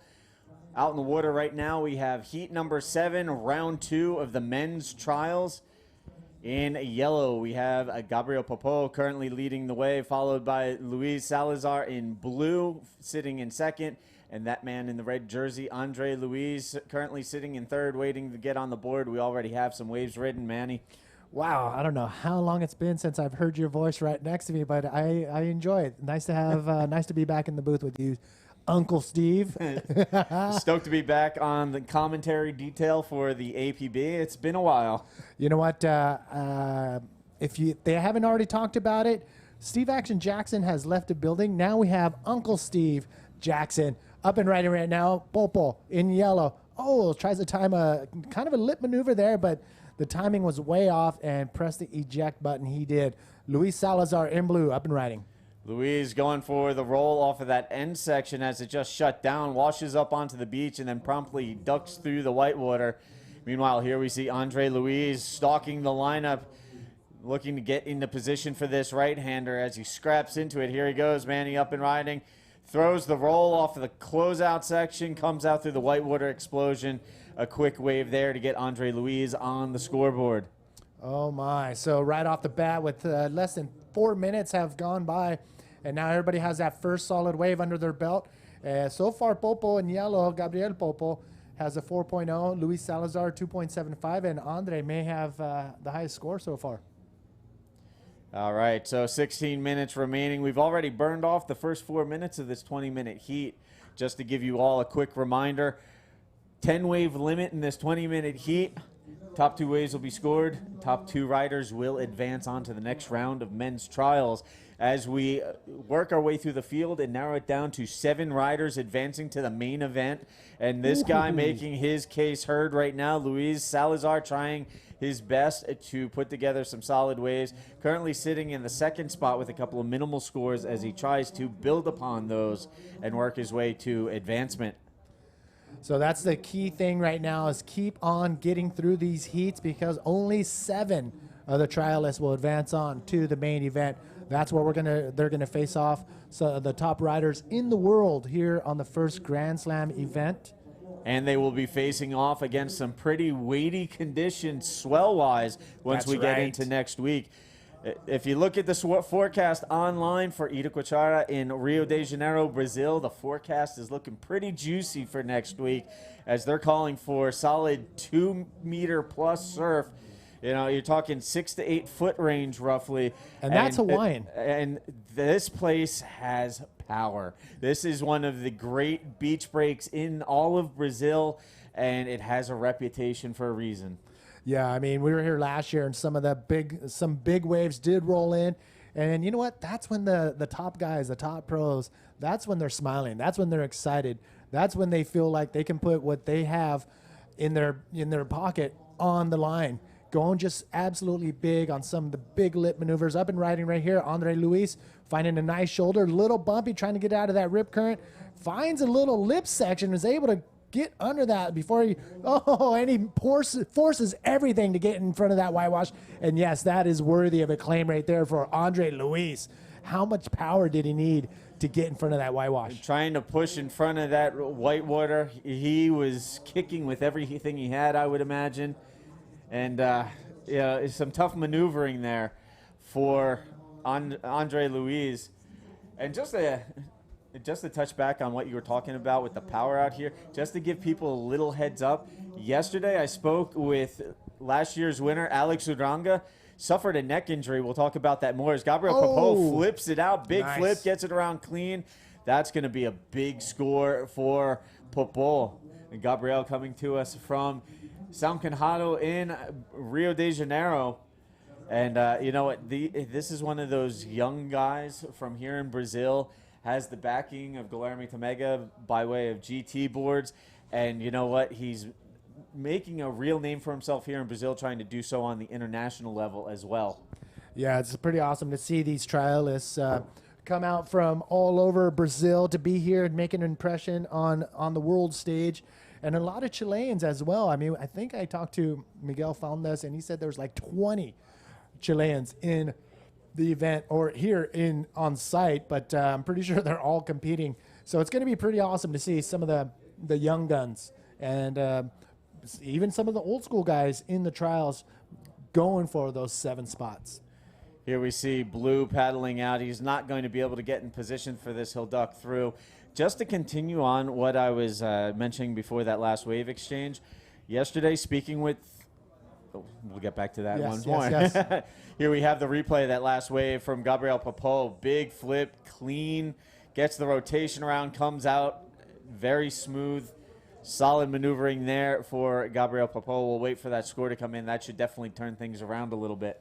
That was pretty cool. I don't know if we can get that replay one more time. If not, but if you saw it, he did like a double pump on his bottom turn, What the reason why he did that is if he would have kept that first bottom turn that he initially made, he would have got to the lip a little bit too early. So he let go of the rail just for a split second and then re-engaged and got that full bottom turn in and up and timed it perfectly. So definitely some skills for Gabriel Popo.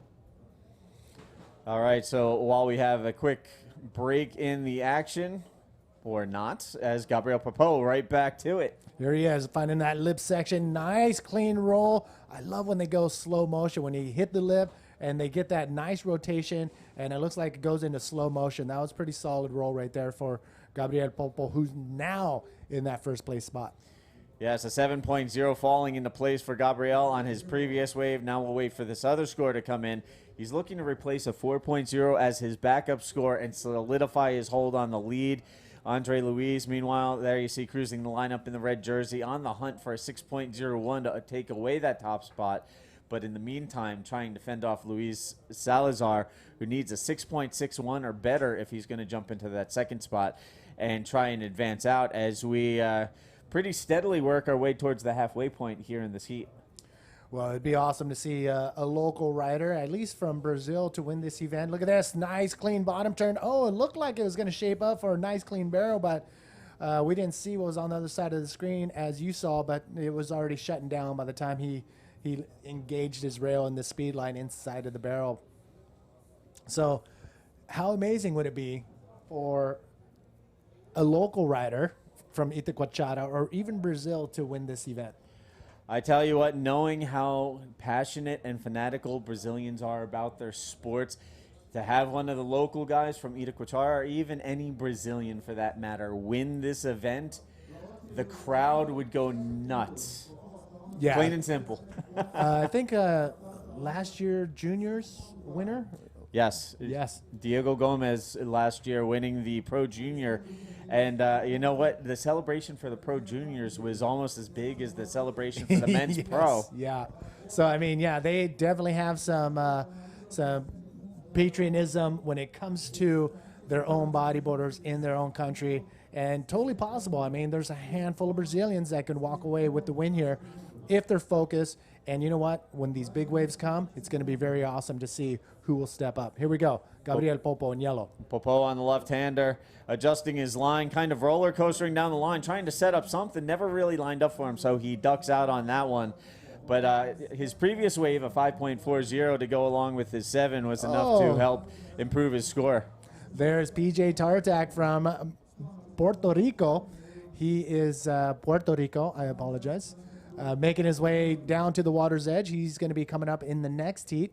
It's always great to see him, too, at these events, coming in as a trialist. He knows he's got a hard fight ahead of him, but I think he's into it not only because he would love to win the event, but, man, a lot of these events are at very exotic locations. Itacoatiara on the top of the list. For me personally, I really like seeing PJ carrying the flag for Puerto Rico, competing in Tahiti. Now he's here at Itacoatiara in Brazil, especially now that Puerto Rico is going through some tumultuous times. And for a lot of competitive bodyboarders from the island of Puerto Rico, it's very difficult to travel and compete internationally with the economic crisis on the island. That's right. I mean, here we go. Gabriel, oh, nice clean bottom turn. Is he going to come out of that? Looked like it pinched just a little bit and just shut down on him. But, man, Gabriel Popo, his style is very clean, very smooth. I got to give him, hands down, as a good, skillful rider with just seeing the few waves I've seen, on the screen as you have. But we were talking about PJ. And, yeah, I mean, to see him and coming to all these events, and he can throw down. That's the thing. He's definitely a contender, and it's just a matter of, I hate to say the word luck, but a lot of it is Mother Nature offering you those waves when you're in position with priority, and they come to you. 95% of the riders at this caliber are going to be able to put together those high scores. So there's some luck involved. I would totally agree with you on that. There's only so much preparation and training you can do for each of these events, and then you have to hope that things kind of fall your way, the waves roll in your direction, And, the rest of it is out of your hands and kind of up to the judges from there. Yeah, and that's the tough part. It's like, how do you impress the judges? And the criteria for judging is essentially the same across the board with any wave riding sports, is just doing the most radical maneuver in the most critical part of the wave on the biggest wave that you can catch. And if you can pull that off and pull it off cleanly, you're going to get those high scores. Gabriel Popo, he's looking very solid. That 7.0 and that 5.40 is very, very solid scores. Andre Luis needs a 7.41. He's in the red jersey, and that's what he needs to get into that first place spot.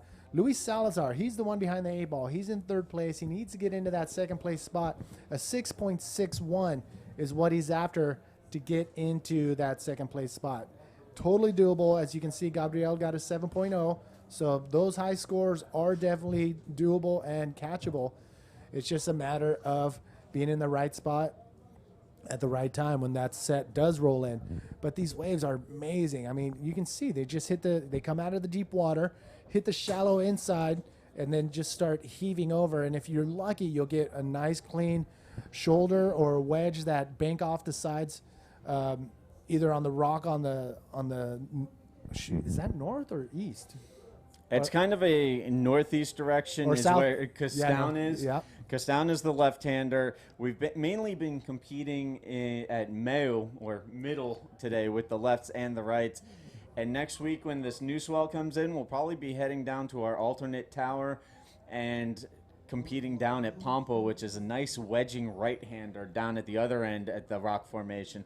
So, you have plenty to choose from here at Pride at Itacoatiara. So this beach is probably, it's less than a half a mile long. Look at this coming off the bottom. Nice. Oh, I don't know why he did not opt to go just to force something out of there. It would have been ugly probably, but he would have been able to get some points rather than no points, as he did right there, as he decided not to hit the lip. But this beach is about a half mile, less than a half mile long from one end to the beach to the other. So, I mean, if you can once the waves get bigger, you're going to see these epic wedges come across the entire beach, and it's going to be a fun sight to see. Up and riding, Luis Salazar. Salazar cranks off the bottom, punches the roll through the lip. That's and what he it needed. looks like he's going to hold on and ride through, so he does complete the maneuver. So some critical maneuvering there, a heavy section. We've seen a lot of these guys a little behind and trying to get ahead of the closeout section. Here we see the replay. He's going to punch through and power this roll around and then work his way through that whitewater to complete the maneuver. Yeah, he has a 2.90 and a 2.75 as his two high-scoring waves, and that definitely will help replace one of those two for sure. Yep, 4.70 is what came down the pipeline. And now he's on the hunt for a 4.81 to get into that second place spot. And he has 3 minutes and 43 seconds remaining to do so. So Andre Luis, who's currently in that second place spot, should not let his guard down, as Luis is now in striking distance. Up and riding. Can Gabriel Popo pull away? Oh, nice clean bottom turn. Nice clean extended roll. That's how you do it, ladies and gentlemen. That was pretty much textbook shore break roll that you can do out here. Once you get to the bottom, you got to be able to come back to the top of the wave and hit the lip and make it look clean. This guy, I'm pretty stoked on him right now. Yeah, Gabriel Popo, one of the standouts at Praia de São Conrado in Rio de Janeiro. Solid. There you see the replay. A quick adjustment, makes the turn, cranks it up, and punches the roll, completes it clean. And, you really have to be paying attention to how the wave is forming in front of you to do that. And here's Luis Salazar once again trying to get better his 2.90. That is going to come close to that 4.81. It may be not enough, but still, he's going to get a little closer to Andre Luis. Who knows? It could be more than 4.81. It's really up to the judges. Andre Luis. Another clean bottom turn off the bottom. Goes for a flip on the inside, but cannot hold on to it. Man, I'm thinking of that bottom turn that Gabriel Popo just did, which was his style, I noticed that he's a little bit further back on his board than the other riders. Let's take another look at Luis Salazar's wave again. Is this a 4.81 is the question? Salazar ducks in, and as it closes down on him, he punches the roll through, rides up onto the beach, demonstrating he held on, completed the maneuver. Yeah, was this a 4.81? We'll have to wait and see what comes down from the judges' tower, but right now, things definitely getting interesting in the closing moments. 1:45 left on the clock. Salazar trying to dig himself out of that third-place hole and overtake Andre Luis. Luis trying to fend him off and catch up with Gabriel Popó, but Popó has been almost uncatchable as he's worked on his scores and been pretty consistent. He's sitting on that 7.0, which has really been the difference maker in this heat. Yeah, and if Gabriel can hold this consistency all the way through the trials, he will definitely be looking at one of those top 7 spots that will advance on into the main event. I mean, consistency is key in competition, especially on the world stage. And if he can hold on to this consistency and pick off these cleaner waves, he's going to be looking at definitely moving on to the main event. Ayaka Suzuki, the Japanese female rider in town, making sure she gets some practice time before the ladies head on out to compete in the women's division. Yes, we were talking about her earlier when Dave was in the booth. She's been cruising Brazil for about a month now, and she has some interesting travel plans still ahead of her. We'll talk about that at another point, though. There you can see the replay, the roll there by Luis Salazar trying to work his way out of the third spot, counting down 25 seconds left on the clock.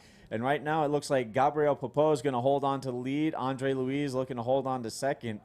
And unfortunately for Luis Salazar, his late charge is going to come up a little short, Manny. All right, Gabriel Popó taking a look. Can he extend his lead a little longer or a little further with a beating out a 5.40? Clean bottom turn, but nothing shaping up for Gabriel.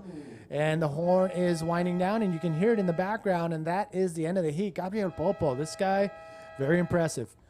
Yes, indeed. So we'll see him in the next round of men's trials. Meanwhile, we're going to take a quick commercial break. We'll be back right after this.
Drift behind, not quite yet, but it soon will dip behind one of the beautiful headlands that encompasses this beautiful little cove. But yeah, we've got a great battle on our hands while the sun still shines down on us. And we were talking about air travel previously, and PJ Tartak was stuck in Colombia on the way over here. Had a flight delay, had to overnight in Bogota, but he made it here. I think most of the riders did make it here. Some by the skin of their teeth, talking to Alex Leon, CEO of the APB. He just made it here just on time, got here even last evening because his passport got wet. He just barely made it back into his home country. Getting back into Australia, they tore up his passport, said this thing is no longer usable, get a new one. So he had to get a new passport and then apply for the Brazilian visa. Took him the entirety of the duration of time that he was home from Tahiti until getting on the plane, probably just about 2 days ago from Australia to fly over here. So he just made it. Everybody's here. Everybody's living it up. Some of the trialists are competing today. Some are getting knocked out. Some are keeping that dream alive. We will be moving on through maybe about another 3 heats per se. We might get up to heat 11, maybe heat 12 of the trials. Let's take a look at this one. Yeah, here's a look at Tulsi Rodriguez on the replay. A big throaty closeout. Tried to drive through the lip on the roll, but just could not get through it. And there you could see he had to recollect his board, make his way back out to the lineup to look for something a little more substantial. Meanwhile, while we were away at commercial break, and Nicholas Bastos dialing in a 5.25 opening wave to start his campaign. He leads the way early. And interesting note about Nicholas Bastos, he's a former wild card for this event. He took some time off from competing to build his career as a DJ in the Rio metropolitan area. And now returning to competition, he has some new sponsors. He's been doing some television interviews and making his way around the media outlets. A few weeks ago, he recently won the Shore Break Challenge in Copacabana, scoring a 10-point barrel ride along the way. And for those of you that are not familiar with shore break, I was discussing with Dave, it's actually a misnomer. It's a reef break, a very shallow reef break that breaks below sea level. To be found in Copacabana, it's a favorite amongst the locals there, and Nicholas Bastos took out the field.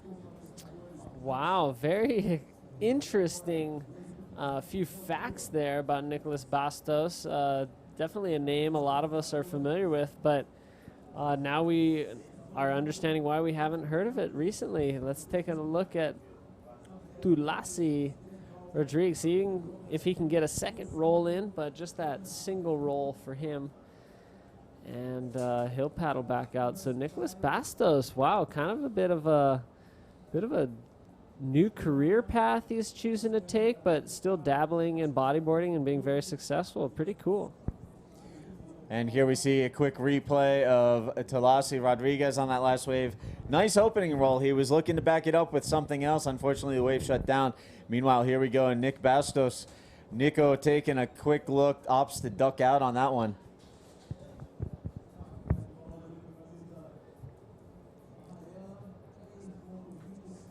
So there you see Nick Bastos making his way back out to lineup. Currently leads the way, waiting for the score to drop on his second wave. And here we see both PJ Tartak and Tulasi Rodriguez taking a look out in the lineup with sets rolling through.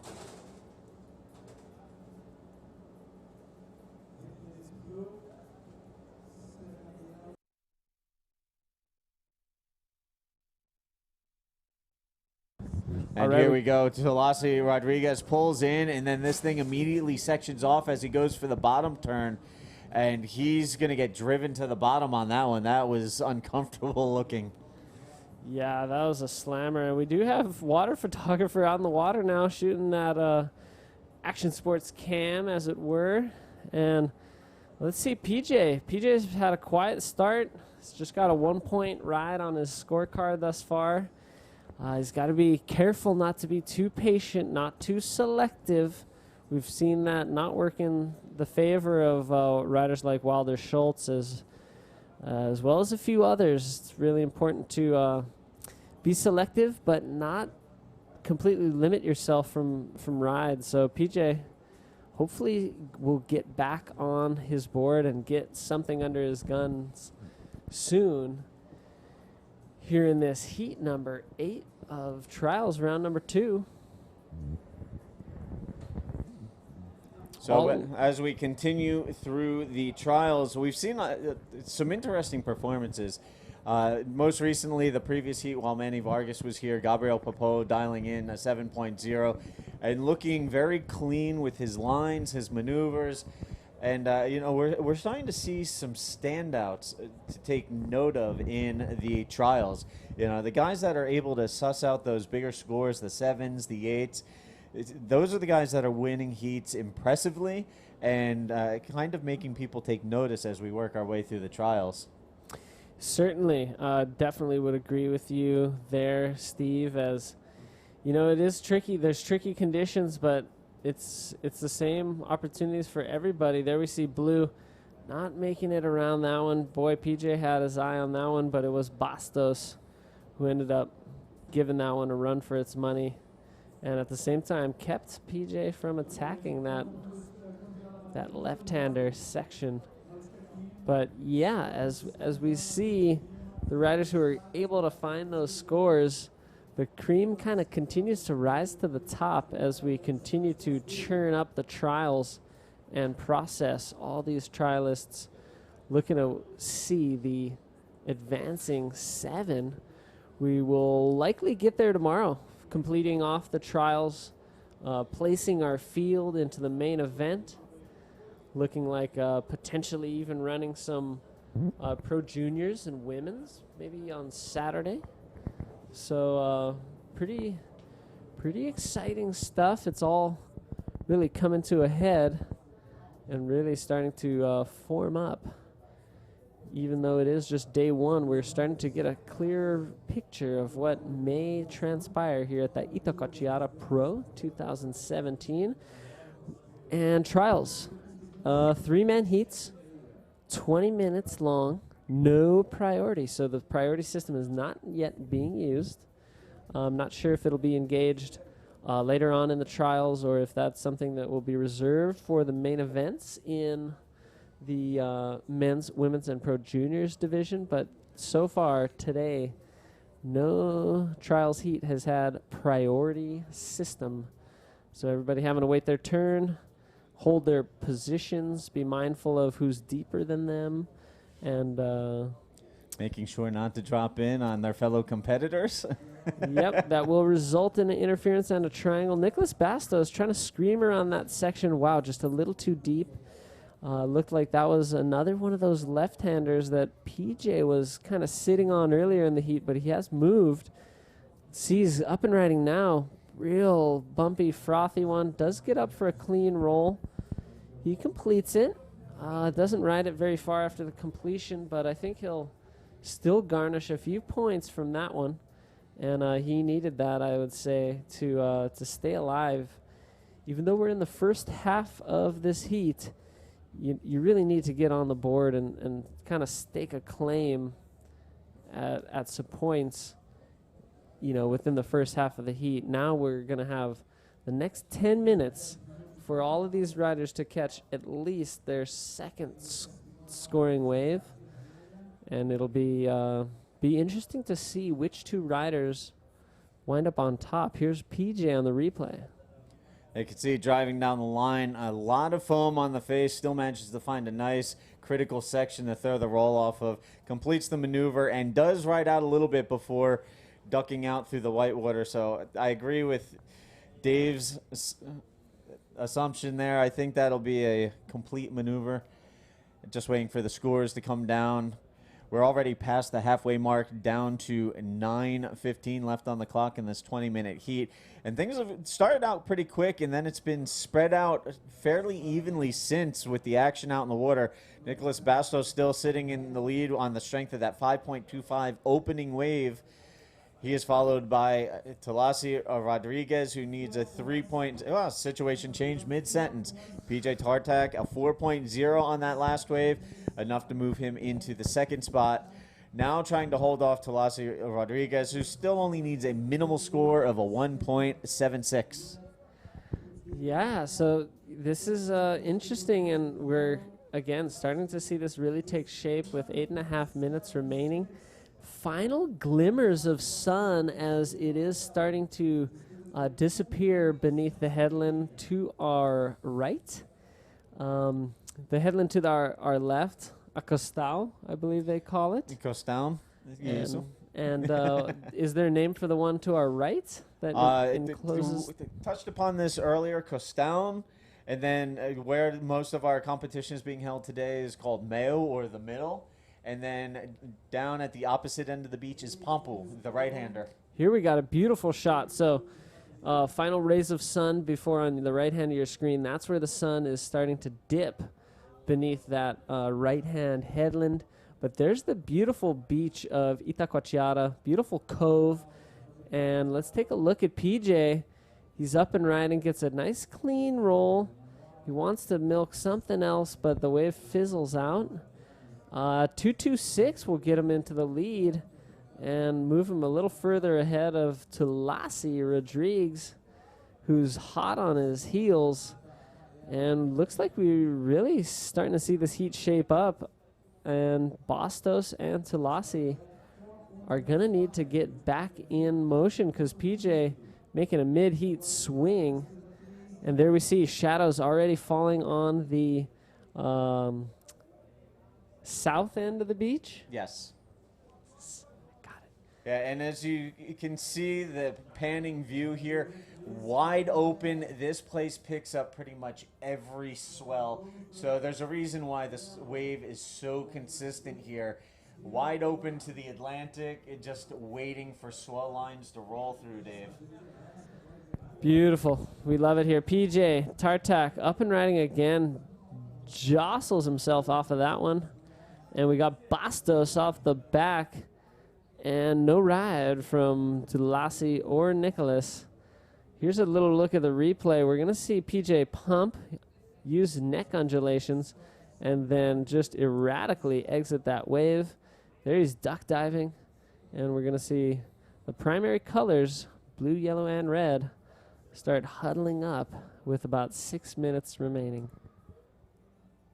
So as we work our way through the final minutes of this heat, PJ Tartak moving into that top spot on the strength of his previous wave. He now has a 4.15 and a 4.0. Both mid-range scores, but it's enough to hold the lead at the moment. Nicholas Bastos, meanwhile, sitting on that 5.25, trying to get rid of a 1.0 as a backup score. Needs to put together a minimum 2.91 score if he's going to move back into the top spot. Meanwhile, Tulasi Rodriguez sitting in the third position. There you can see him throwing the roll on the inside. Needs a 3.01 or better to move ahead of Bastos. So this heat has been really close. All three of these guys within striking distance of one another. So it's pretty much anyone's game with the last 5 minutes. Meanwhile, there you can see Socrates Santana, the two-time Pro Junior world champion, getting ready to do battle in the men's trials. Dr. Zinho, and we saw that Posto Cinco sticker on the slick of his board representing proudly. And here we see Nicholas Bastos currently in third place. He was leading the heat, and I think he may be leading it after that. Nice clean roll. One of the best maneuvers we've seen all heat since Nicholas's opener of a 5.25. This one was really clean. Beautiful bottom turn. Got up there smoothly. The section was a bit frothy. Didn't stop him from executing a very clean El Rolo. I think we're going to see Nicholas jump from third all the way up into first place. Tulasi was able to get a 3.25 on his last wave, but he gets back into third as the best wave of the heat was that last roll of Nicholas Bastos, 6.25. Just over 4 minutes remaining. And there you can see the red Toyota arches at the entrance to the beach here at Itacoatiara. Every one of our competitors, after they grab their jersey assignment and get ready to hit the water, run through that arch down there at the base of the stairs. And you know what? We can't say thank you enough to SGA Toyota for all of their support of this event. Nicholas. Meanwhile, going into action again, Nicholas Bastos.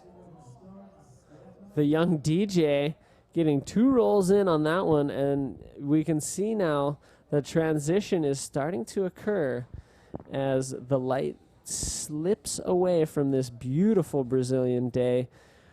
Won't stop us from getting through a couple more heats, as we saw Socrates Santana competing in the next heat. He's about to paddle out, but there he's rolling into the shadows. Nicolas Bastos finds 2 consecutive El Rolo sections, and he's got the heat lead already.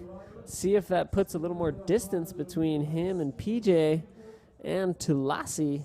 Tulasi needs a 4.26 to get ahead of PJ. PJ needs a 7.36 to get ahead of Bastos, but anything bigger than a 4 will increase the distance between him and third place.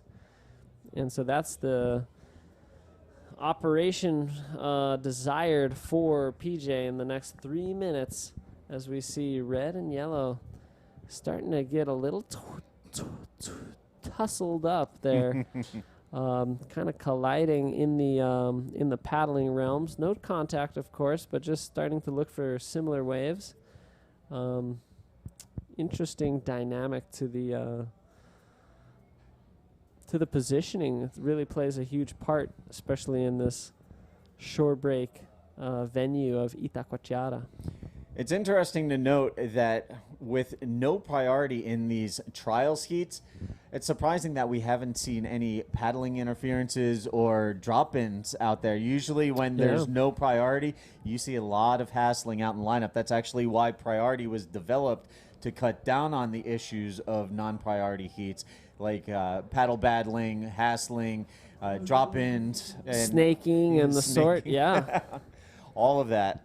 So I wonder if they're aware that there's no priority and they're just playing by gentlemen's rules, or if everybody's just kind of doing their own thing and comfortable to compete in the way that they would be competing if they advance. Because if they make it to the main event, they'll be competing with priority. So maybe they're practicing and using the, priority rules as a starting point for their hopes of making it all the way to the main event of this competition.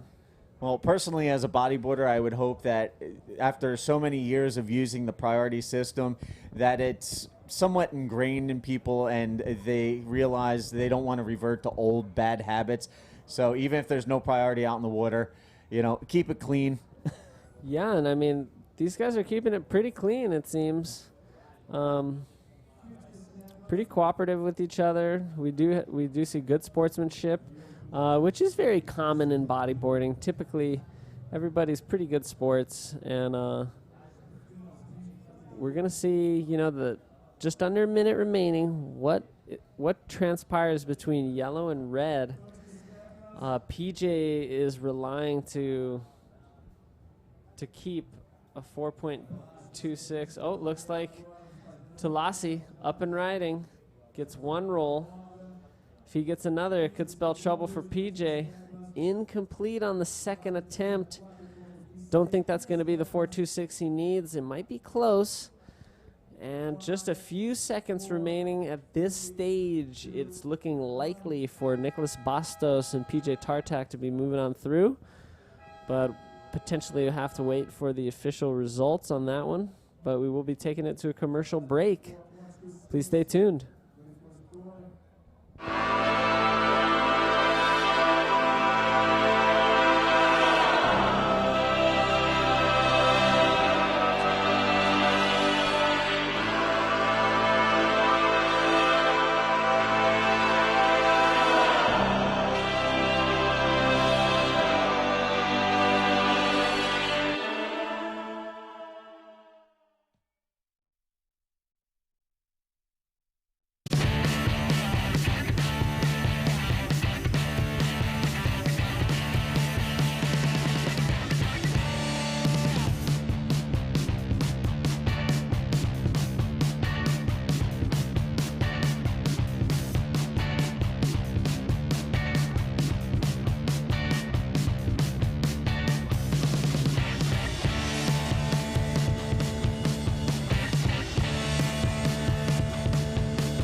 All right, welcome back to day one of competition here at the 2017 APB Itacoatiara Pro. I'm Steve Action Jackson, joined by Dave Hubbard, and we're working our way through men's trials today. We're into round 2, and you know what? We should jump right into the action out in the water. This is going to be a good heat, all Brazilian battle, and you know what? Some of Brazil's best competitors out here may not be mainstays on the world tour. But, Dave, give us a rundown of the names out in the water. All right, we got Socrates Santana. Dr. Zinho needs no introduction by this point. One of the phenoms coming up the ranks in the world of bodyboarding, making that transition into the men's division this year. We got Felipe Lima as well as Leandro Chagas. And I think, like you mentioned, Steve, we've got a terrific battle on our hands. 3 very powerful local Brazilian competitors. And first up and riding, Socrates Santana, one of the best maneuvers of the day, lands it and even just puts the hand up immediately just to show complete control over that. And he's going to get back out there. Looks like he's already got a 5 on his scorecard, probably going to add something in the excellent range on the likes of that last beautifully executed backflip. I'm thinking maybe a 9. Well, meanwhile, score comes in for Leandro Chagas on his first wave, a 5.50, enough to move him into the lead currently. That leaves Felipe Lima in the yellow jersey waiting to get on the scoreboard. Now, we've touched upon Socrates Santana and Leandro Chagas out there currently in the lead, a very solid competitive presence in the country of Brazil. Felipe Lima, another one of those guys from the Zona Sul section of Rio, a local at Leme, also a regular out at Shorebreak, the reef we were talking about earlier. So, you know what, it's going to be a real drag-out, knuckle-bruising battle out there with these guys, as they're all going to be looking for the knockout punch. We've already seen it from Socrates Santana on that last wave going for the big flip. Yeah, that was huge, and I think that is really going to be setting the tone. Potentially conditions just kind of cleaning up just a little bit as we get into the evening, hopefully a little bit of an evening glass off. Let's take a look at Socrates Santana. This is wave number 2. Combos the backwash with a beautifully executed backflip. And there's the hand up and the dive out. Oh, wow. Oh, doctor, as they say for Dr. Zinho. Now, as many of you know, Dr. Zinho, the protege of Guilherme Tamega, here he is on this wave, throws into a spin before pulling into the closeout barrel. But like Tamega, this kid is tenacious out in the water. For those of you who don't recall, Tamega used to be known as the animal out in the water for his competitive tactics. Oh, Socrates Santana just as aggressive. Meanwhile, here we go. Felipe Lima, the Leme local, up and riding here at Itacoatiara, throws the roll. Unfortunately, just gets flushed, but does manage to ride out up onto the beach. So he did hold on and finished off that wave. It probably will affect his score a little that he got caught up, but still able to complete the maneuver. That'll get him on the scoreboard and into the mix with 16 minutes remaining in this 20-minute heat. Yeah, this is going to be a really good matchup. Wow, already we've seen some fireworks. We've got an amazing matchup coming up with the likes of Lucas Nogueira, Israel Salas, as well as Wesley Kotze from South Africa. That looks like it's going to be a heavy hitter. I believe that's coming up right after this one. Yeah, so we're going to have back-to-back banger heats in the men's trials. It just goes to show the level of talent out there in the world of bodyboarding and, what's available space-wise at these events. So, guys got to battle it out in trials if they want to even get near the main event and the top-rated riders in the world. Yeah, stadium format is 36-man field in the main event of competition, starting out with 12 3-man heats and moving on through from there. We'll get more into it once we get into the stadium format, but 7 of these riders in the trials will be making it into that 36-man field. So we've got 29 men already set, ready to go in the main event, and we're holding a 2-day trial competition to find out those 7 riders. Almost a day and a half since we got a little bit of a late start today. We plan to finish off the trials tomorrow. Does look like Nicholas Bastos coming on up. And definitely stoked on his performance as he's making it one more heat closer to the main event. Shagash unable to make that one, but PJ Tartak, we might get a little glimpse of him as he makes his way up. He was able to advance on through. Meanwhile, out in the water right now, score came in on that previous wave for Socrates Santana, a 7.50 to go with his 5.0 opening wave. That moves him back to the top spot. Now Leandro Chagas with a 5.50 looking for the backup score, drops into this one. You know, gets a nice pocket ride, throws a clean spin, and then forces a ARS, and he is aggressively claiming this wave all the way to the shore. He's going to touch his board and start running. Here we see nice bottom turn, no barrel, gets a clean spin. There he starts wiggling and finds the ARS, and here it is, almost throwing out his shoulder with the extension on that arm claim, but a good answer back. You know, he heard that 7.5 drop for Socrates. He knows that he's got to put up some big numbers if he wants to stay alive in the trials. Felipe Lima, kind of just on the, starting off on a slow one here. Just 7 minutes in, 13 remaining thus far, so it's still possible for him to get himself into this heat. Does look like Leandro is coming up with a 6-point ride. So the 6.0 goes along with his 5.50, moves him a little bit closer to striking distance of Socrates Santana. Now needs a 6.51 or better to take away the top spot. And here you can see Felipe Lima currently in the third spot trying to suss out a 7.51, drops in, drives down the line, throws out the flip, and his board comes out from underneath him. So an incomplete maneuver for Felipe Lima on his second wave. But boy, that one is starting to corner off nice. Looks like it's kind of cleaning up out there. And here we go. Big bottom turn, huge flip there. Doesn't get the projection. Board comes out of his hands even before his body contacts the water there.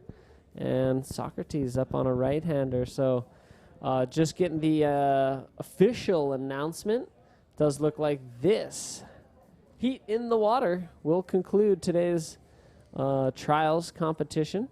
And we will be returning tomorrow to start off bright and early with round number 2. We'll start with heat number 10. And that's going to be a firecracker of a heat and one heck of a way to start off the day. Just to remind you, tomorrow we will start off with Israel Salas, Lucas Noguera, and Wesley Coetzee out in the water battling it out. But right now, finishing off the day, we've got Socrates Santana, Leandro Chagas, and Felipe Lima, a Brazilian trio going to the mattresses, so to speak, to pull out an old Godfather reference out in the water right now. And there is just a little bit of sun left on Acostão, but the beach is now in the shade, cooling it off after a nice, bright, sunny day of scorching heat. But the shadow's now creeping in. Just one more heat before we close it on out for the day. And then we will be returning tomorrow morning for a full day of trials competition, which will culminate in 7 riders finding the remaining spots into the men's main event. All right, so just about halfway through this last heat of the day, Heat 9, Round 2 of men's trials. Socrates Santana continues to lead the way. And for those of you who are curious as to why he's in the trials, he did have a 5th place finish at Pipeline this year, but did not attend Chopu. It did affect his position on the 2017 standings. And it just goes to show how critical it is to make these events if you want to be consistent with your tour ranking. So Socrates Santana going from a 5th place finish at Pipeline to having to battle for survival here in the men's trials at Itacoatiara.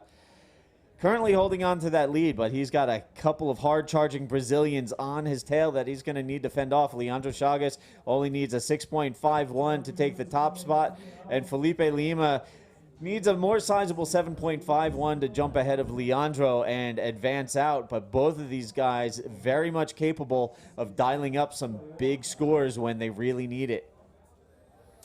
Yeah, I think we're going to be we're in for a treat as we've entered into the second half of this heat. The first half of this heat has been some of the best 10 minutes of competition all day, and I wouldn't be surprised if they follow it up in this final 9 minutes. We see big projected backflip there. He's not done yet. Nice little spin. Incomplete, though, for Leandro. Here's Socrates screaming down the line. Gets up there. Throws a nice clean flip. Dives out. Will that better his 5-point ride? And will Leandro improve on his 5.5? We'll have to wait and see. Judges are deliberating. And here is a replay. Here's a look at Leandro Chagas on his previous wave. A quick peek at this one. Decides to duck out as it shuts down. So, you know, these top two guys, Santana and Chagas, staying really busy, trading waves. Meanwhile, Felipe Lima still trying to find his groove out in the water, playing it calm, cool, and collected, trying to build on his scores, but he needs to keep the clock in mind as we're already down to 8 minutes remaining. He needs a 7.51 to advance out. Socrates Santana doing well to make a complete maneuver happen on that last ride. Was able to get a fair amount of projection from that very soft and weak lip, but completed it well. He's eyeing up this right-hander now. He's paddling in. Let's see if he's able to pull off some fireworks as he gets up there for a nice clean flip. Turns it around casually, gets up there, nice smooth roll, and he's done. So we're going to see another big score drop. Socrates is going to put more distance between him and his fellow competitors. Here's the replay. Yeah, taking a look here, you see he sets his line, gets over that little bump, sets up the section, flips it out, and then stays with this one, gets around the section and punches the roll through the pitching lip. Nice wave there. That should definitely factor into his top two scores and improve his overall combined heat total. Yeah, I think we're going to see something similar to his top scoring ride coming on in. Previous to that ride, we didn't see any score changes for Socrates or Leandro as a result of their previous rides. Leandro doing a little bit of a little fakey-do. Gets caught behind it, though, and dives out with just 6 minutes, 40 seconds remaining in this last heat of the day. Now, what we just saw there was a little bit more in line with non-priority heats. Faking right and then going left. He basically looked off Felipe Lima on that one and then took the wave for himself. But still perfectly legal. Meanwhile, now Lima taking a look at this one. So, you know, it's getting interesting out there. A little bit of strategy and a little bit more aggressive riding out in the lineup. And I will add that could exactly take place in a priority heat as well. Granted, Leandro had priority. He could fend Felipe off of another direction, because if Leandro had priority, he has the whole line of swell. But if he chooses immediately to go left and the right is open, then it would have been open for Felipe. So we're going to see a little bit of excitement here, a little bit of a crossover. Felipe holds his line, gets a nice clean roll there, gets around, finds another one. So this could be the best wave yet for our rider in yellow, Felipe Lima. Socrates Santana, who did get another 7.5 on his previous ride, is up and at it again with another flip to roll combo. Doesn't land the roll, but he is well into the lead, posted up what I believe to be at least one of, if not the best heat total of the day. 15 points off of a pair of 7.5s. Let's take a look at the replay here. Does look like there is a little bit of contact. Felipe Lima does continue on the left. Here's that first roll. Nice hair whip. Gets around it. Second roll there. So we are going to see now a ride for Leandro in blue. Yeah, these guys really picking up the pace here in the closing minutes. 4.5 minutes left on the clock. And we've seen a lot of rapid wave exchanges. We've gotten into the latter moments. Here's a quick look at the replay. The last wave of Socrates Santana, again, finds a flip section. And, he's developed these backflips to the point that he's almost got them down like clockwork. Almost reminiscent of Pierre-Louis Costas, two-time world champion. Very consistent with completing his maneuvers. He is very consistent. I would agree with that. And especially that go-to maneuver of his, the backflip, or, even at times, sometimes an ARS, but he'll just consistently flip sections, lands them very clean, high completion rate for Socrates Santana.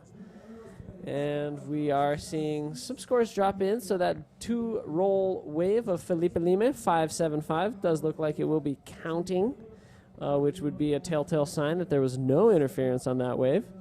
And Leandro Chagas has a 6 and a 5.5, still sits him in second, needs a big score, 9.01, if he wants to attack the lead held by Socrates Santana. A pair of 7.5s holds him in a very strong lead with 3 minutes remaining in Heat 9 of the trials.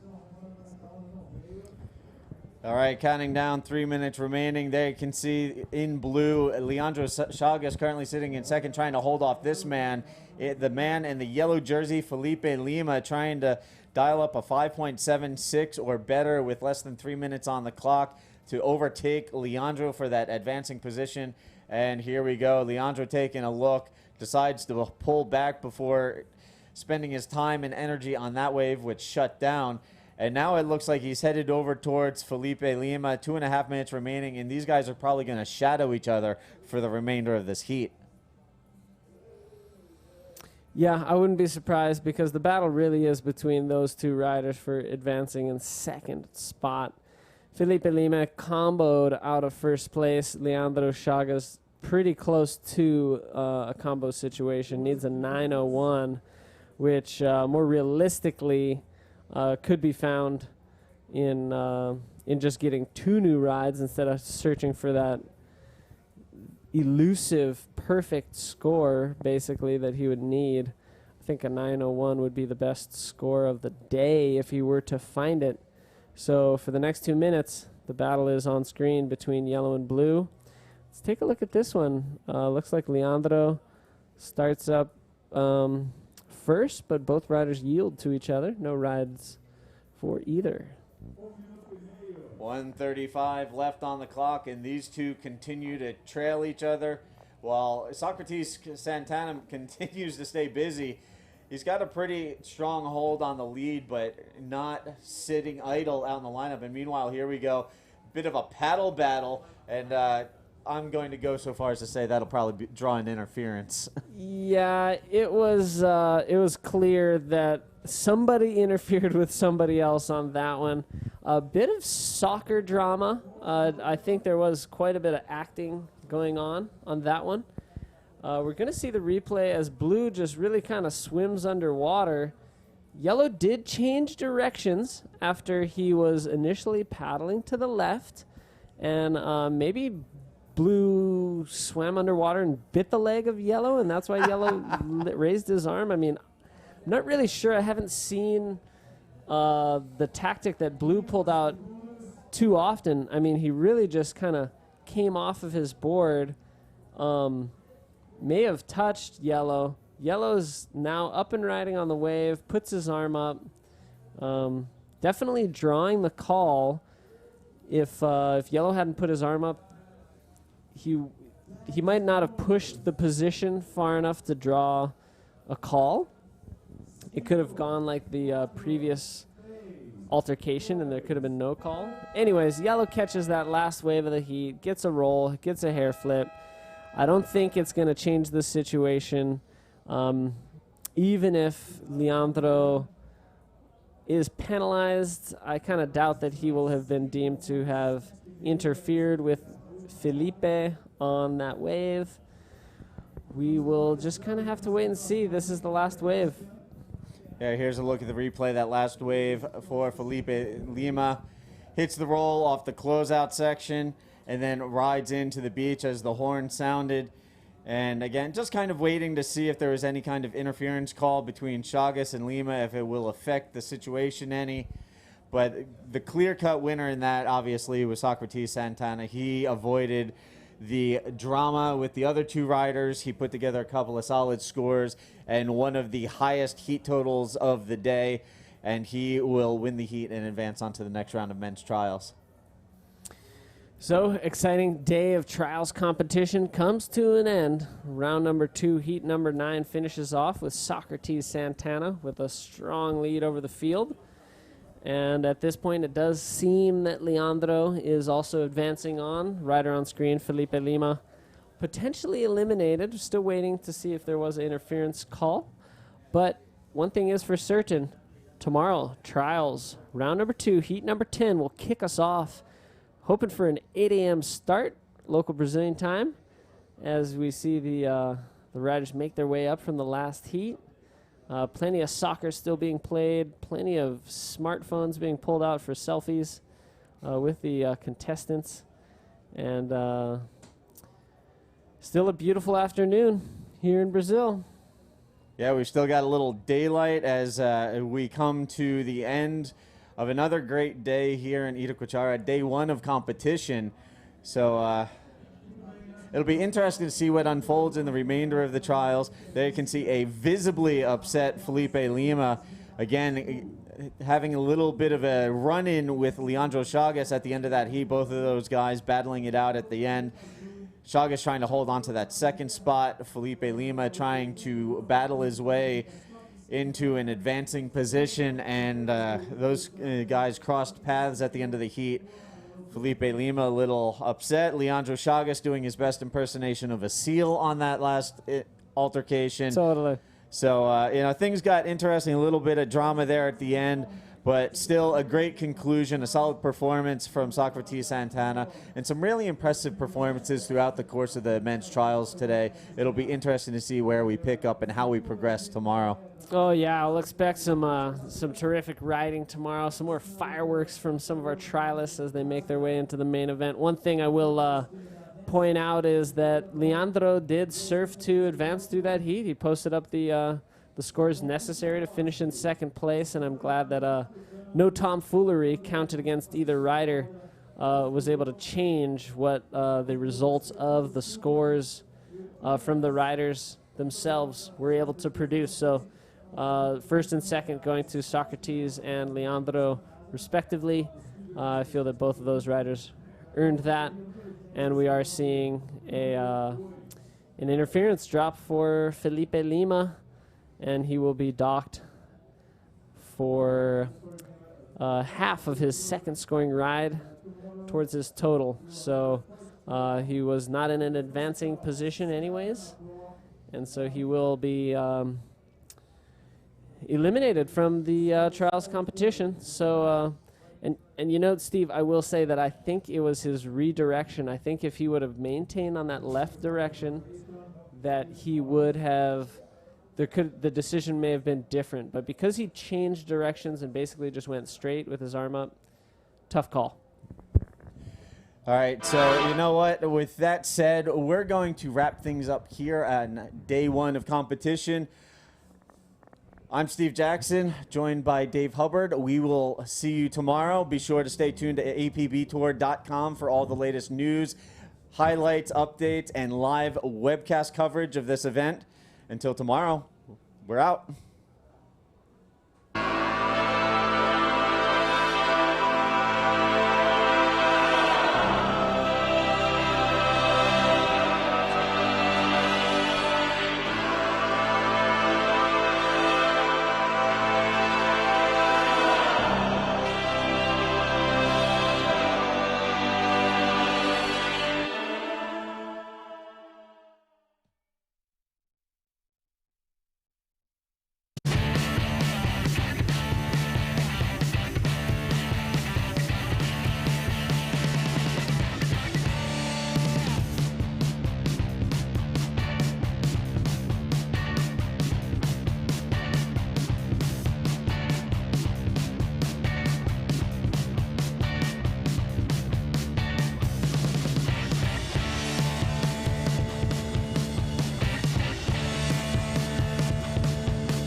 Só você que é um net sabe o que é multitelar. Ter de tudo no seu tablet, TV e celular. Conteúdo pra caramba, o Now tá em todo lugar. Ter o